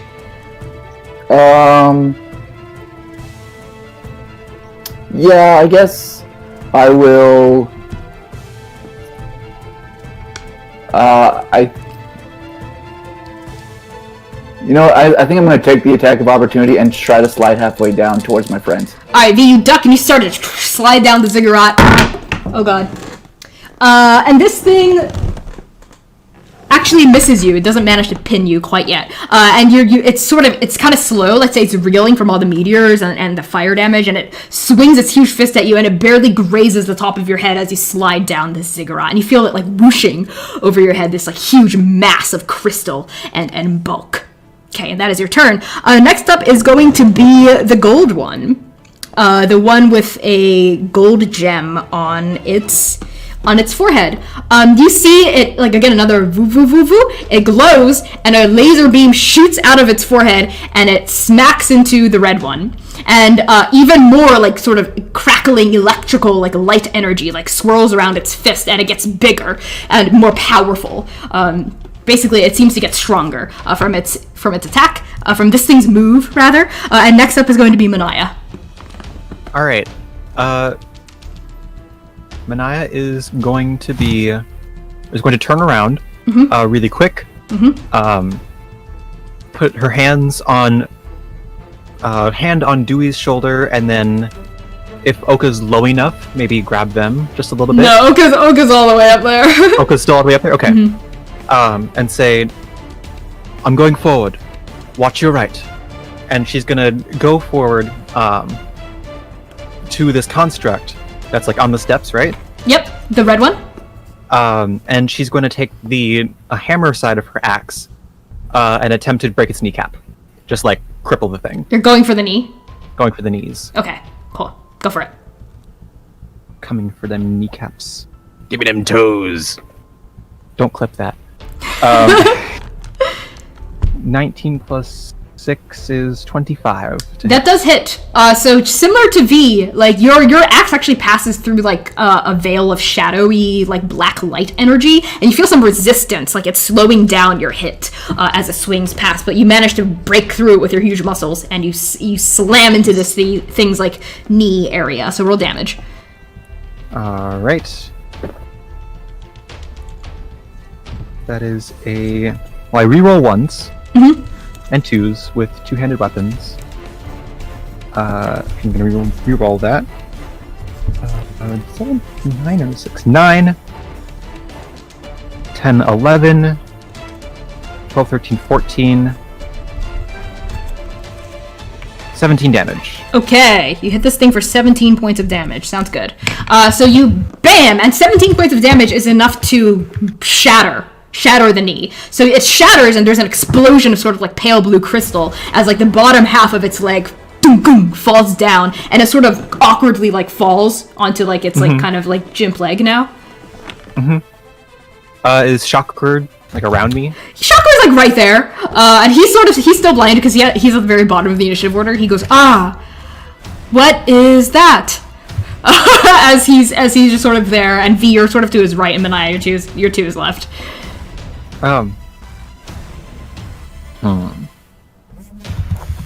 One extra action. Holy heck, I have Action Surge. I'm going to use Action Surge because I have an extra attack, but I don't want to use it yet. I'd like to pull Shocker out of the way. Okay, great. You can do that. So as your action, you grab Shocker, and are you moving out of the way? I just want to throw him back towards V. Okay, so why don't you make a athletics check to see how far you get to chuck him?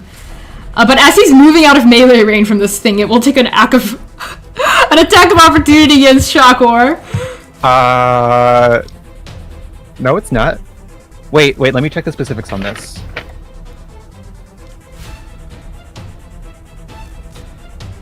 When an enemy attacks an ally within 5 feet of me, I get an attack of opportunity. Okay, so you're gonna attack it, and you're gonna attack it as it attacks Shocker, right? Yes, but when I make an attack of opportunity, the enemy stops moving. This isn't an attack of opportunity. It's making an attack of opportunity against Shocker. You're just making a regular reaction as an attack. Wait, I have the Sentinel feat? So yeah, let me look that up. Which says when an enemy is attacked, or an ally is attacked within 5 feet of me, I get an attack of opportunity. It's my turn, so I don't know if that... So when a creature within your reach, so this crystal thing, makes an attack against a target other than you, and that target doesn't have this feat, which is Shocker, you can use your reaction to make a melee weapon attack against the attacking creature. That's what's happening here. Nothing about attacks of opportunity is necessarily happening. Okay. Yeah. Yep. Could I maneuver him behind me to take the attack instead? Yeah, let's say so. Let's say you can. Well, depending on your athletics check. What did you get? Yeah. 15. Okay,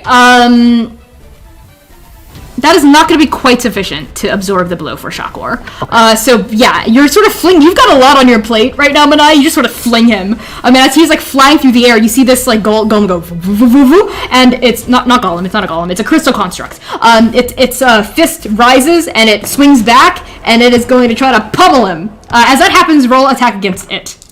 As your instincts sort of kick in, and as it's distracted by hitting Shocker, you take advantage of its distraction and you attack it. Use collective inspiration. Go for it. 17 to hit. 17 is just barely going to hit it. So roll damage. You just barely cleave through this veil of shadowy light. This creature is also going to hit, and it is going to hit Shocker for 20 points of damage. So how much damage did you hit it for? 16, and 16. I'm aiming for the other leg, or what is this? The elbow. The elbow of its attacking area. Of its attacking arm.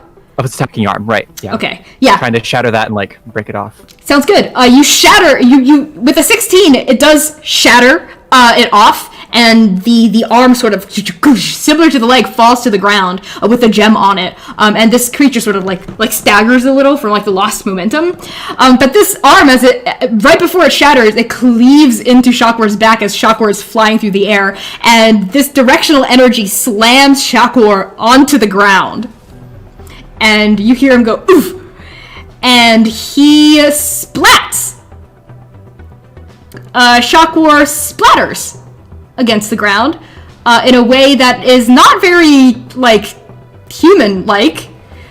He forms sort of like a splat, like a fleshy puddle on the ground. And V, because he splashes right next to you, I need you to make a Constitution saving throw.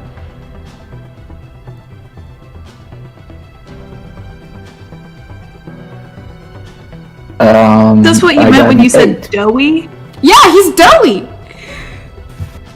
What did you get? I got an 8. Okay, V, you are now poisoned until the start of your next turn. So you're gonna take another turn, and then the turn after that, you're gonna stop being poisoned. So as a horrific sort of like fume of sort of like acidic kind of poisonous, like noxious gas almost seems to rise from this splattered form of Shakur. It's like this like a fleshy pancake that's sort of like dripping, and all 4 of you get a horrific flashback to the night when you first met. When you felled that huge flesh creature and it sort of disintegrated into a puddle of, that's the exact same smell that is now filling up this cavern. And you hear like Shakur's voice kind of go, the chrysalis, the crystal.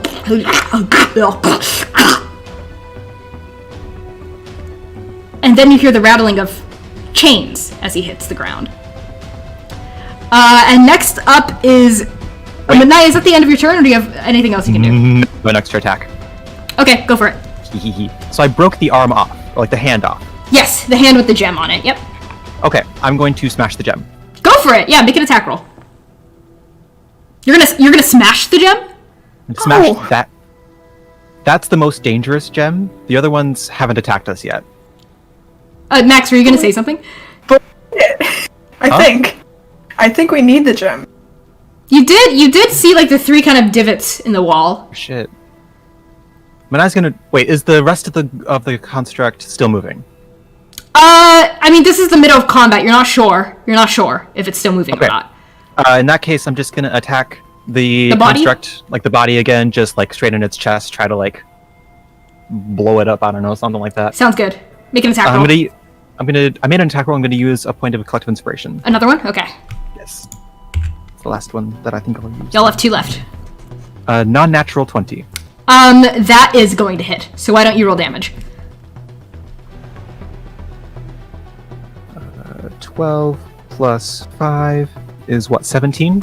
Yeah, 17. You sort of burst this crystal construct open. You sort of slam your axe against it, and it explodes open into like 1,000 different crystal shards. And Oka, from where you're flying, like some of them like hit you, like bing, bing, bing, bing. They like hit your feathers in your face, and it sort of like collapses, and like the rest of its body sort of like rolls down the ziggurat. Is that the end of your turn? Yes. Okay. So next up is going to be the black gemmed construct. So this creature, with a interestingly enough, does the same thing. Light comes out of its the gem in its chest, and it goes not toward the shattered remnants of the body, but toward the red gem, still sort of in that fist, and more like black sort of light wreaths around the dismembered fist of this crystal construct. That's going to be its turn. Next up is going to be Dewey with Oka on deck. Dewey's going to pull out a wrench from his bag, which looks like disproportionately heavy. He's going to fly towards the yellow construct on the right with the forehead gem. Okay. The gold one? Yep. Yeah. He's going to tell his sword to attack its hands. Okay. So make an attack roll for your sword. Specifically trying to get rid of it, or trying to like cleave it out, like pluck it. I'm trying to distract because I want to do something. Okay, go for it. What? Okay. 21. 21. That is sufficient for your sword, right? Yep. Okay, so roll damage against this thing. 6 damage. 6 damage. Okay, your sword sort of like just starts like whirling and slashing and cleaving at it. It leaves sort of like shallow like slashing marks in like the kind of like slightly melted due to these like meteor like flesh, not flesh, shell, let's say, of this crystal construct's body, of its translucent body, and your sword's just going, wee! This is fun! Oh, this is so much fun! Are you having fun, Dad? Father? You're doing great. And Dewey flies up to land on top of the head of this Okay. construct, and then he takes the wrench. And you're gonna try to pluck the gem out of its forehead? Yep. Okay, make a athletics check with Tackle? advantage because you have a crowbar. Okay. Oh, this is my wrench. It's my Wrench. weapon. It's my weapon. Oh, that's funny. Yeah, so make a athletics check with advantage. Athletics. Unless you can like argue for something else. I don't know why it would be anything but athletics. You're sort of like trying to. Okay, it's 19. Okay, with a 19, you're going at it, and you hear like sort of like a groaning, creaking noise, and then it as it pops out of his forehead. Are you gonna try to grab it as it's like sailing through the air? Yeah. Okay, make a dexterity check, a sleight of hand check. Sleight of hand. 9. You miss it. It's sort of like you're like you do like a and then it goes through your feathery hands and it clinks onto the ground. And as that happens, you hear the I keep using that word. That's not the word I want to use. The construct go woo woo woo woo, and like the light that was emanating from its body dies down. Dewey like throws his hands up in the air like, look at this, and then the thing collapses underneath him. And yeah, and you fall down. I love that. So Dewey, you can get another point of inspiration for that. You figured out my construct puzzle. So is that your turn, Dewey? I think so. Okay. Next is going to be the disembodied fist. It rattles on the ground, and it floats into the air. Actually, as it's rattling, it seems extremely unstable though, because it's been cut off from the rest of its body, and it is going to pummel into Manaia. It's gonna just Kingdom Hearts looking shit. Kingdom Hearts looking ass motherfucker. It is going to hit you, Manaia, for 16 points of bludgeoning damage, and make a strength save for me. Come on, it should be less than that. It has no muscles. It's been muscles. It's been powered up twice by its allies. Maybe so. You said strength save? Yeah. Or strength context? Save. Save, okay. To see if you are knocked backward. 18. Okay, that is just sufficient. You're able to sort of stand your ground, but let's say, for sake of flavor, you sort of stagger a little bit down the ziggurat, and then it's gonna rear up again and try to pummel you again, sort of like it did to V. That is successful. You are going to take another 16 points of damage. Bludgeoning damage. It's like a huge thing of pure. It's like getting hit by a concrete battering ram, sort of, is what's happening here, and it's right into your chest. Because you're still upright, make that save again. Okay. Let's use a different dice. 23. That is sufficient. You're able to stand your ground. Let's say it's right on you, and you're wrestling with it with your maybe with your axe in between. And you're wrestling. No, just my hands. Oh, just your hands. Okay, you're wrestling against this huge fist. And next up is going to be Oka. Oka, what do you do? I think Oka's trying to scramble against the ceiling when their vision finally stops pulsing. Sure. Right? This is no longer have disadvantage. And they kind of shake themselves and look down at the scene below. Confused. Shakur is a puddle now. One of them is completely broken. Dewey is waving his arms, but Oka doesn't really know why. So I think Oka...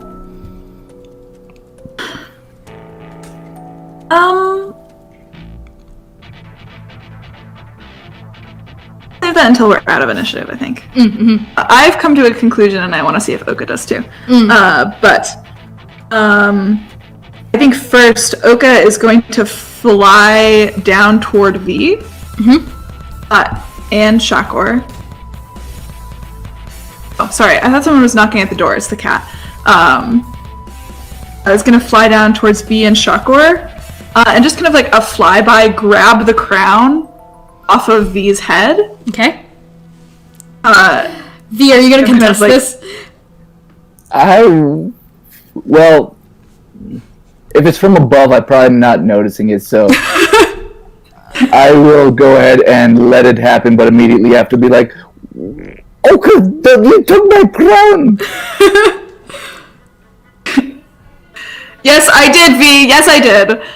And Oka is going to kind of like, go around the fight with Manaia versus the broken fist. Okay, as you're flying with the crown in your hands, you feel it, like, it rattles a little in your hands, and it changes form. Not form, but it changes size. It gets bigger and bigger, goosh, until it's about the size of maybe, like, your chest. And it gets heavier, too. Oh boy. Okay. Oka, like, it's a little bit harder to fly, but they are going to drop it back into the chest. Cool. So Oka, you fly and you fly and you fly around this chamber, and then you drop this, like, now kind of big crown into the chest. So why don't you make a dexterity check to see if you aim it correctly? And we just got rated. Thank you so much. 20. Natural 20. Okay. Natural 20. There's Natural your 20. Mine was just a little late. It's fine. Yay! Natural 20 just in time for the raid. Wonderful. So Oka, as you're flying, check is 23. 23. As you're flying around in this chamber, you drop this crown, and it whirls through the air, and bam! It lands right smack dab in the middle of this slightly open treasure chest at the top of this ziggurat. You deposit it back into the chest. And as soon as it's deposited back into the chest, you hear a vroom, vroom, vroom, vroom, as the two remaining constructs, this fist and the one with the black gem, they both power down. And we are out of initiative. Nice shot. Nice, very smart thinking. Good job. And I make a religion check on these constructs. What are you looking for? I'm trying to figure out their relationship to Yuddhabathi. Sounds good. This chamber. Yeah, as you're just like looking at everything in this chamber, like thinking about everything you saw in the corridor before, why don't you just make a religion check? Anyone else who wants to try to piece together all the things can also make a religion check if you want. Nat Twanoka. 16. 16? Dewey, Manaia, Vee? Okay, Vinai's not going to make a check. Vee is going to be more interested in the puddle of Shakur. Yeah, okay, so while Oka is thinking about this, Dewey, are you also going to make a religion check? I did. I got a 19. 19. Manaia and Vee, what are the two of you doing? Vee, you go toward this puddle that was formerly your human friend, Doughy. Sure, bald, yeah, kind of fleshy looking, okay, but definitely not like, if he dies, would not be turned into a puddle of noxious liquid. What the hell is happening here? So you go up to this puddle, and you see like the robes that he was wearing sort of like shedded, and you see like this like kind of like fleshy, like pale, like pink, like gross kind of just like pile of noxious goo. Manaia, what are you doing as Vee approaches? She's gonna catch her breath and sort of hold her torso. She probably got more than a few broken ribs, and sort of shuffle over to Vee and say, well, I feel less bad about him perishing, but it doesn't look like we can trust anyone anymore. Okay. Honestly, I was planning to kill him at the end of this anyway, so this is actually probably for the best. So hold on, as that conversation's happening, I'm going to resolve the check that Oka and Dewey made. So the two of you are looking around at the chamber like, what the hell is going on? The colors, black, gold, and red, correspond to each of the heads of Yuddhabathi. Black is for Suraksha, or protection. Gold is for Thristi, or creation, or empowerment in this case. And red is for Vinash, or destruction. So it appears that each three of these constructs has been gifted a different gem, imbuing them with a different aspect of Yuddhabathi. So whatever is, but another thing to note, these constructs are not the size of regular people, they were the size of a giant. All three of them. So they were likely made in the image of a giant.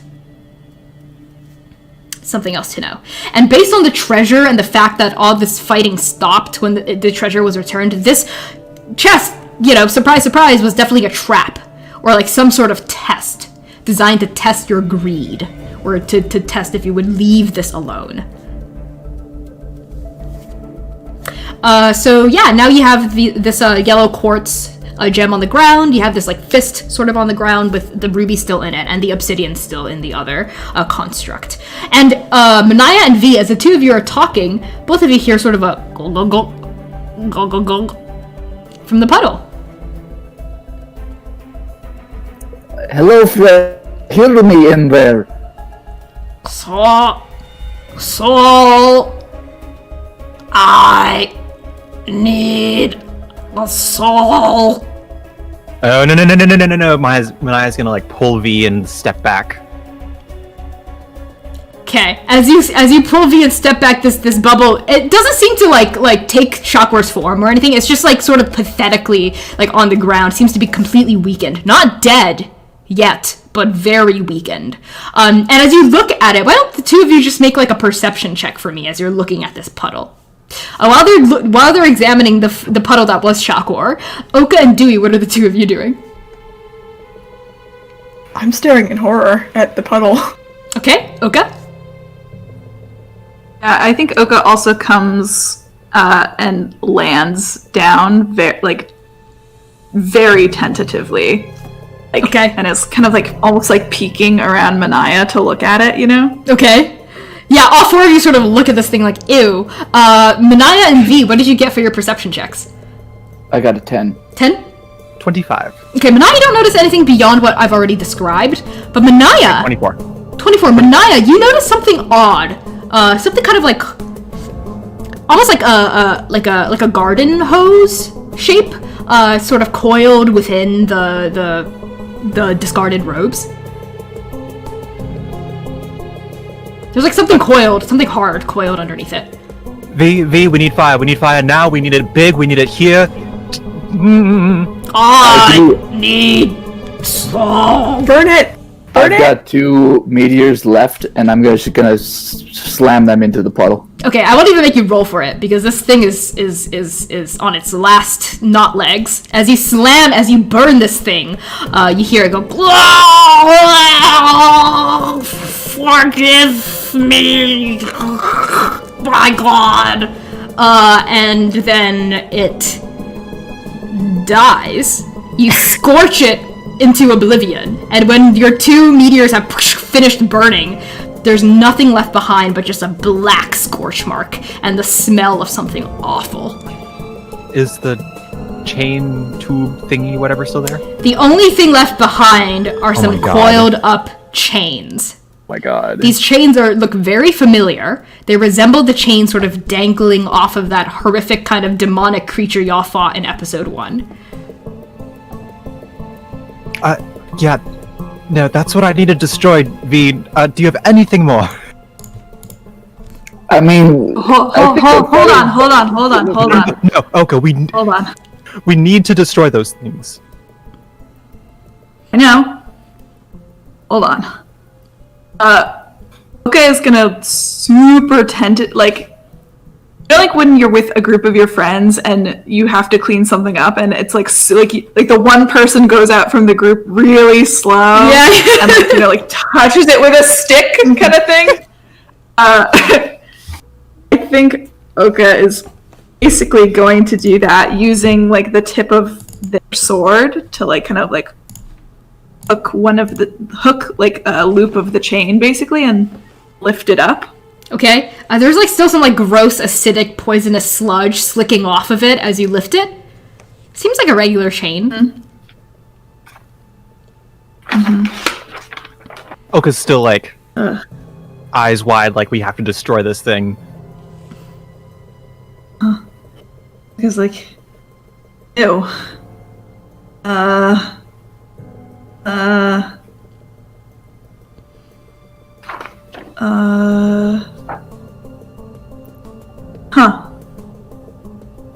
Well, in a good news, bad news situation, the bad news is we've lost a little bit of healing power, but on the good news, I never intended him to leave this cave, so that's been taken care of for us.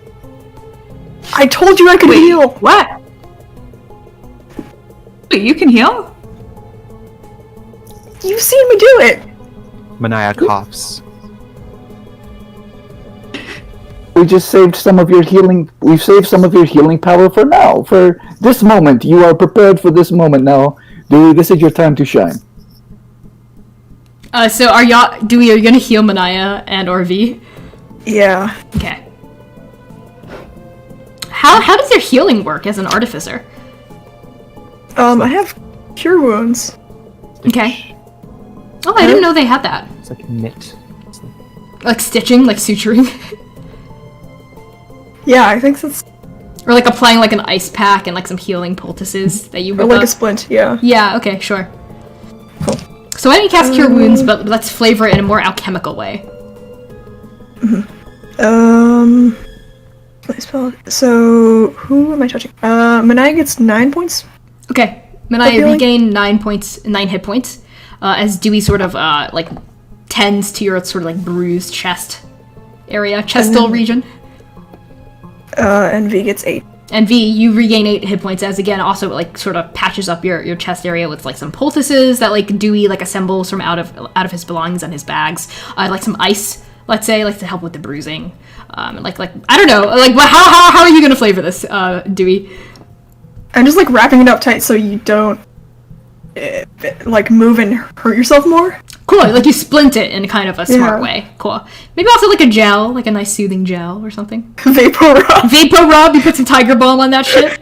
And give him like a can of Sprite and say, walk it off, champ, walk it off. Some arnica gel. Arnica. Yeah, some CBD oil. So now the four of you are in this chamber alone, no longer being harassed by constructs or by Shockwar. What the hell was that about? You sort of see this yellow quartz sort of discarded on the ground, and you see like the ruby glittering in the fist of this thing, and the black obsidian shard sort of jutting from this third crystal construct. And now that everything's died down, all four of you see clearly 3 divots in the wall, each sort of like in a different shape that seems to resemble one of these 3 gems. I'm gonna go pick up the yellow one. Okay, Dewey, you pick up the yellow quartz, let's say. The rest of you? Oka's still handling the chain with their sword. Could I use my Hunter's Bane on it? What does that do? Well, it just means that I have advantage on wisdom saves to track monsters and intelligence checks to recall information about them. Yeah, so why don't I guess, like, I'm trying to see, if this is, like, a monster, like, what is this? maybe a little bit more insight. Why was this left behind? Yeah, so why don't you roll, make an intelligence check with advantage on that. Manaia V? I guess I'm gonna go to the third sort of crystal and try to get it out. The obsidian one or the ruby? The obsidian one. Okay, you walk over, you sort of limp over to the obsidian one. How are you trying to get it out? I think I will... You said these things are pretty large, right? Yeah, they're about like maybe like this big. Like, about the size of your head. Can I like almost like climb? So I'm like on the shoulders of this thing and just like try to like rip it out the best. With your I can. bare hands? Okay, that's an athletics check. Go for it. Manaia, what about you? I think Manaia's trying to calm herself down. Probably sitting by the wall. Just Okay. sitting up against the wall. Sounds good. I like that touch. Why don't you take some inspiration for that? And Oka, what did you get on your roll? 21? Okay. This seems to be like an aspect of Shockwar left behind. You can sort of like feel this sort of like, okay, this sort of magical energy is radiating off of it, Oka, but it is not a kind of magical energy you have ever felt before in your natural life. The only other comparison that makes sense is to the other strange creatures that have now spawned after the stars and the gods disappeared. They sort of radiate the same kind of like it's not even dark energy, right? Necromancy is dark magic, is forbidden blood magic, right? This isn't even necromancy. This is like almost like anti-magic, almost like a lack of magic, sort of like radiating off of this thing that, due to its void, due to its vacuum, possesses presence in and of itself. So as long as this chain is intact, Shakor, could be reformed some way, but not naturally. Some sort of ritual would have to be undertaken to bring Shakor back. Great. That is what I wanted to know. In that case, Oka is going to put it back on the ground. Kind of like ruffle around in their pack. Pull out their hunting trap. Okay. Like they're just kind of like doing this, without saying anything. They set it up, pry open the teeth, and they're gonna take, again with the tip of their sword, the chain, and then just like dangle it and then let it drop. They're trying to break the chains. Okay, so how does the hunting trap work? The hunting trap, the creature or target would have to make a 13 DC dex save. Okay, it fails automatically. So it'll take damage. Yeah, so roll damage. As that's happening, V, what did you get on your athletics check? I rolled a 6. Okay, what this means is you are groaning and straining and grunting and you're almost certain you're like pulling something as you're trying to get this thing out, and it will not budge. Yeah, so after all of that struggling, I'm just going to cast Knock on it. Nice. What does this look like?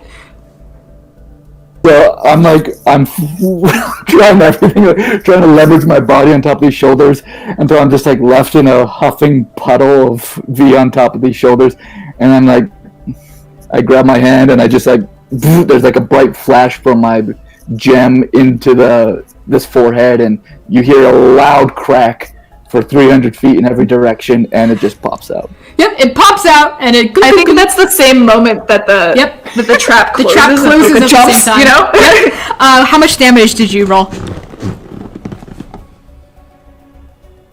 Okay. Oh, me, 4 points of damage. Okay, as it clamps shut, that 4 points of damage, you see it it severs like one end of the chain. Goosh. And as that chain is severed from the rest of it, it disintegrates into dust. Okay. What are the rest of you doing? Dewey, Manaia? Shakes. I'm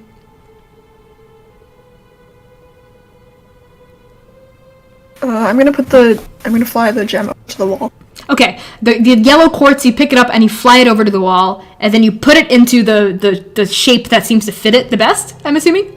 And as you put it in, there's like a noise as like two golden lines extend from like the top and the bottom, and it like forms like all the way around the circular chamber, like, and it meets like back in the ziggurat, sort of like Tron, like the Tron lines. And I'll go back to stand with the party. Okay. I'm going to cast Mage Hand to grab this new obsidian crystal for me and put it in the matching divot. You put it in the matching hole, and the same thing happens, but now like a black line comes out all the way. There's just the ruby left.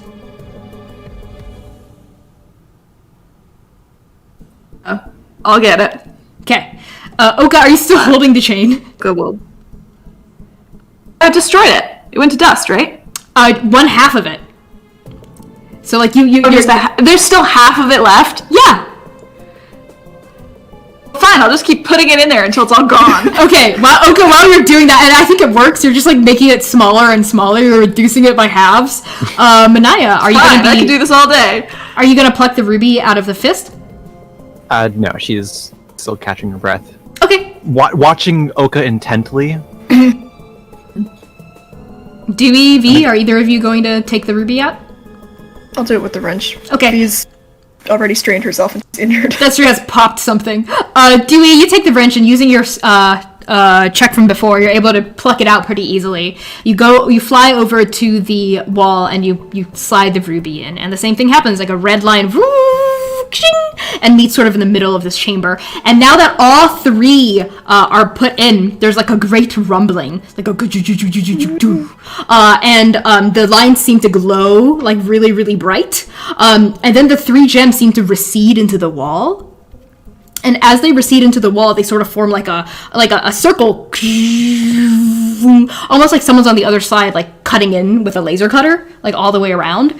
And then it, like that section of the wall pops out, falls onto the ground, revealing a perfectly circular, just like when you entered, perfectly circular tunnel, leading deeper in to the mines, or rather into the Godspine. And there's something different about this tunnel from everything else. First of all, it's smaller. And second of all, the walls are made of pure crystal, just like sort of when you came in.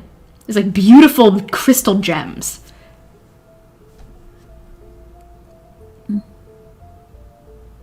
Have I finally gotten the chain down to the point where... Yeah, you've crushed it all into gone? dust. Yep. You crush the last one and it fades into dust.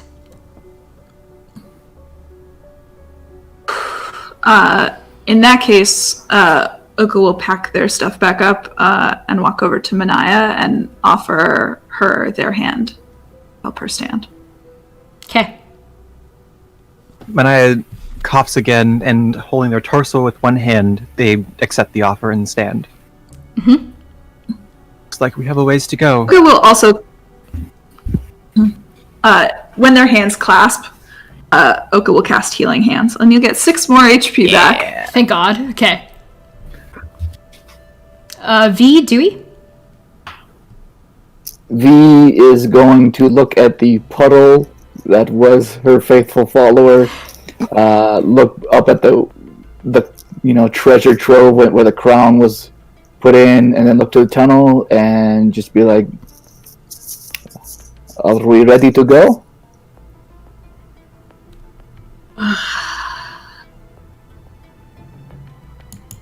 Yes, I guess.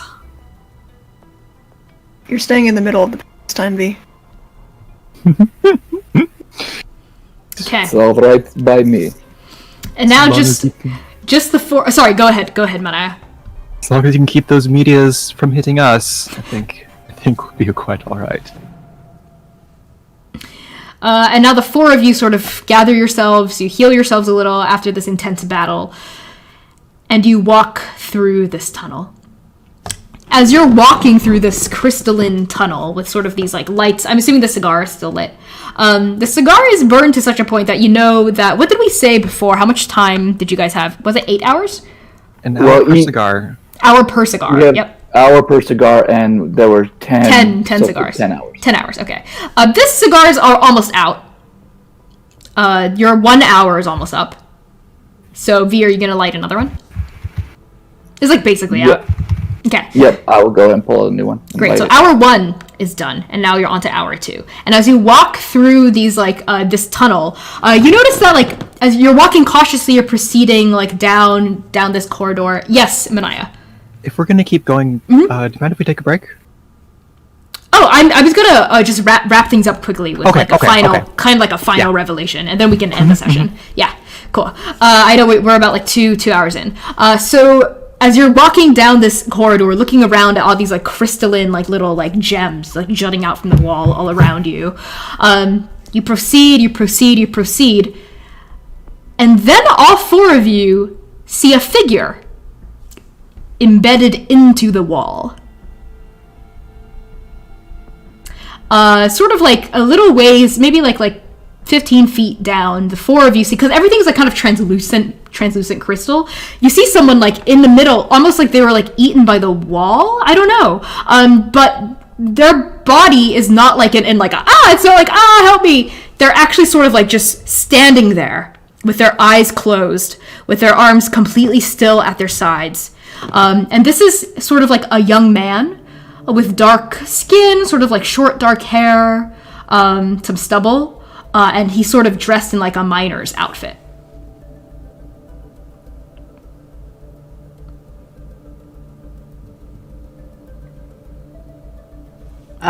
Oka moves forward and, kind of like looks, even like raps on the wall once, You hear sort of like a hollow, like tunk tunk tunk tunk as you like rap on the wall. Not a hollow, but like just like a tunk tunk noise because you're rapping on like crystal.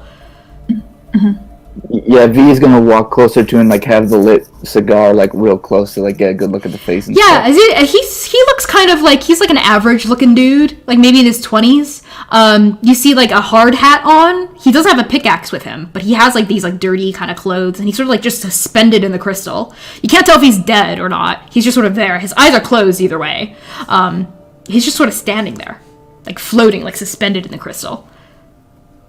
Oka's gonna actually hurry forward and see if there are more. As you hurry down, the road splits.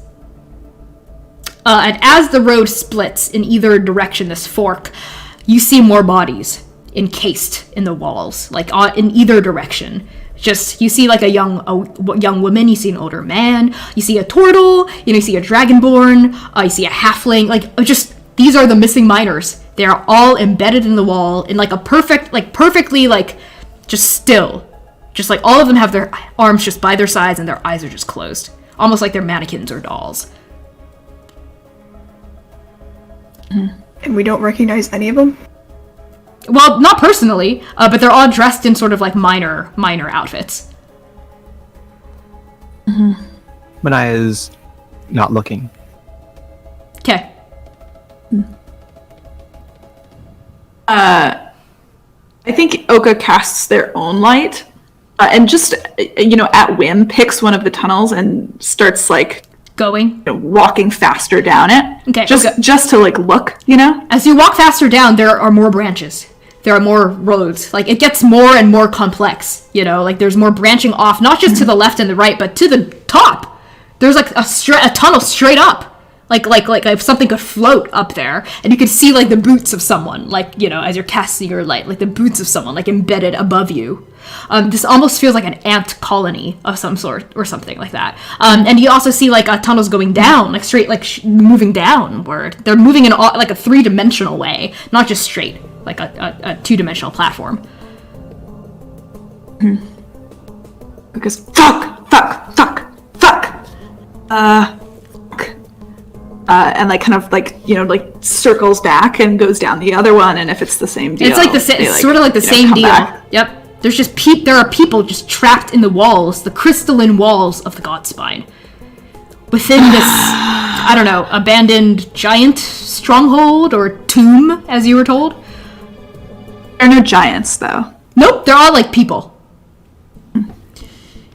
Yeah. And with that, all these people, these trapped miners who have been taken by the rage, you have found where they have been taken. You see they're just completely, they almost look serene, they almost look peaceful, like they're sleeping, like in the deepest sleep of their lives. Their closed faces, their still faces, their hands by their sides. The four of you gaze in horror and confusion and shock around at the tunnels in the walls beside you. And we will end the session there. Upon this discovery. Okay? Does that sound good? Okay, wonderful. I like that chat is losing their mind. Avi and Max, thank you so much for all of your posts. I've been reading through them during this. Very, very exciting. So yeah, let's just do our usual quick sign off. Again, my name is Connie. My pronouns are they, he, and she. I am the GM and executive producer behind Transplanar RPG. If you're new here, we are an all-transgender, person of color led 100% homebrew Dungeons & Dragons 5th edition actual play live-streamed campaign set in a original non-colonial anti-orientalist world. We stream our main campaign every Saturday at 3 p.m. U.S. Central Time right here on twitch.tv/transplanarrpg. I also run our Twitter. We're very active on Twitter, so give us a follow there if you haven't already, Transplanar RPG. And we're also active on Discord. We have a fun, friendly, trans-run, POC-led Discord community. So join us if a mod wants to drop the Discord link. That's me. I am also a professional GM for Magpie Games' curated play program. If you don't know what Magpie Games is, they produce introduce tabletop games such as Masks, A New Generation, which is about teenage superheroes, Urban Shadows, which is about urban fantasy and political drama, Rapscallion, which is about like pirates and stuff like that. I like to run Masks games on the curated play program, so if you want to be GM by me for just like $12 per one shot for 4 hours, it's hop on by. It's gonna be fun. And yeah, we have a lot of fun programming in the works. So join us, sub to us to get the latest updates. And I'm gonna pass along introductions to Max. Hey, I'm Max. I play Dewey Quirk. You can find me on Instagram and Twitter at Starchmonger. I'll pass it to Devin. Hi, my name's Devin. I use they, them pronouns. I have no internet presence. Join the Discord. I play Manaia. She's big, she's strong, she's having the worst day of her life. You know how it is. I'll pass it on to C. Hey y'all, I'm C. I use they, them pronouns. You can find me on Twitter at PieSharpArt. I have almost hit 200 followers. I'm like 10 away. So if you want to drop me a follow, that would be real great. My socials are scrolling across the bar here. I'm also on Tumblr at pie-sharp. My commissions are open. I'm a dancer, digital artist, jack of many hats, and I do believe that we're going to probably start doing digital art streams. I'm going to be drawing scenes, characters, sketches, everything from good old Transplanar RPG on Tuesday afternoons. So if you want to hang out, have a super chill stream, have it on while you're working, join me at probably around, like 3 p.m. Tuesday afternoon, maybe. We'll see. So stay tuned for programming like that, hopefully either this week or next. Yeah, I'll pass it right over to Erica. Hi, everybody. I'm Erica, she, her pronouns. I played V. Scherzo. You can find me on all social media at Erica New Girl. You can especially find me here on Twitch, where I'm a strimmer. So if you want to hear some good times and watch me get scared, come check me out sometime. Give me a follow. I will pass it back to Connie. Wonderful, thank you so much. Stick around for a raid. We're going to be raiding Dicey Amazons. They are an all women of color, queer-led, tabletop variety channel. They're awesome. Fucking check them out. Follow them, sub to them if you haven't already. So we're going to start that raid now. Thank you, everyone. I think they're playing a tabletop game. I'm not sure which one, but they're playing tabletop, so you can keep doing tabletop stuff. Thank you all so much for watching. Someone raided us earlier. I'm so sorry, I forgot the name, but thank you. I think it was Hudson something, but I'm not entirely sure. Thank you so much for that raid. That really made our stream. And yeah, have a wonderful night. Stay safe. Stay cozy. We love y'all. We'll see you in the Discord. See you next week for episode 14. What the hell is going to happen? Who knows? Peace. Dum,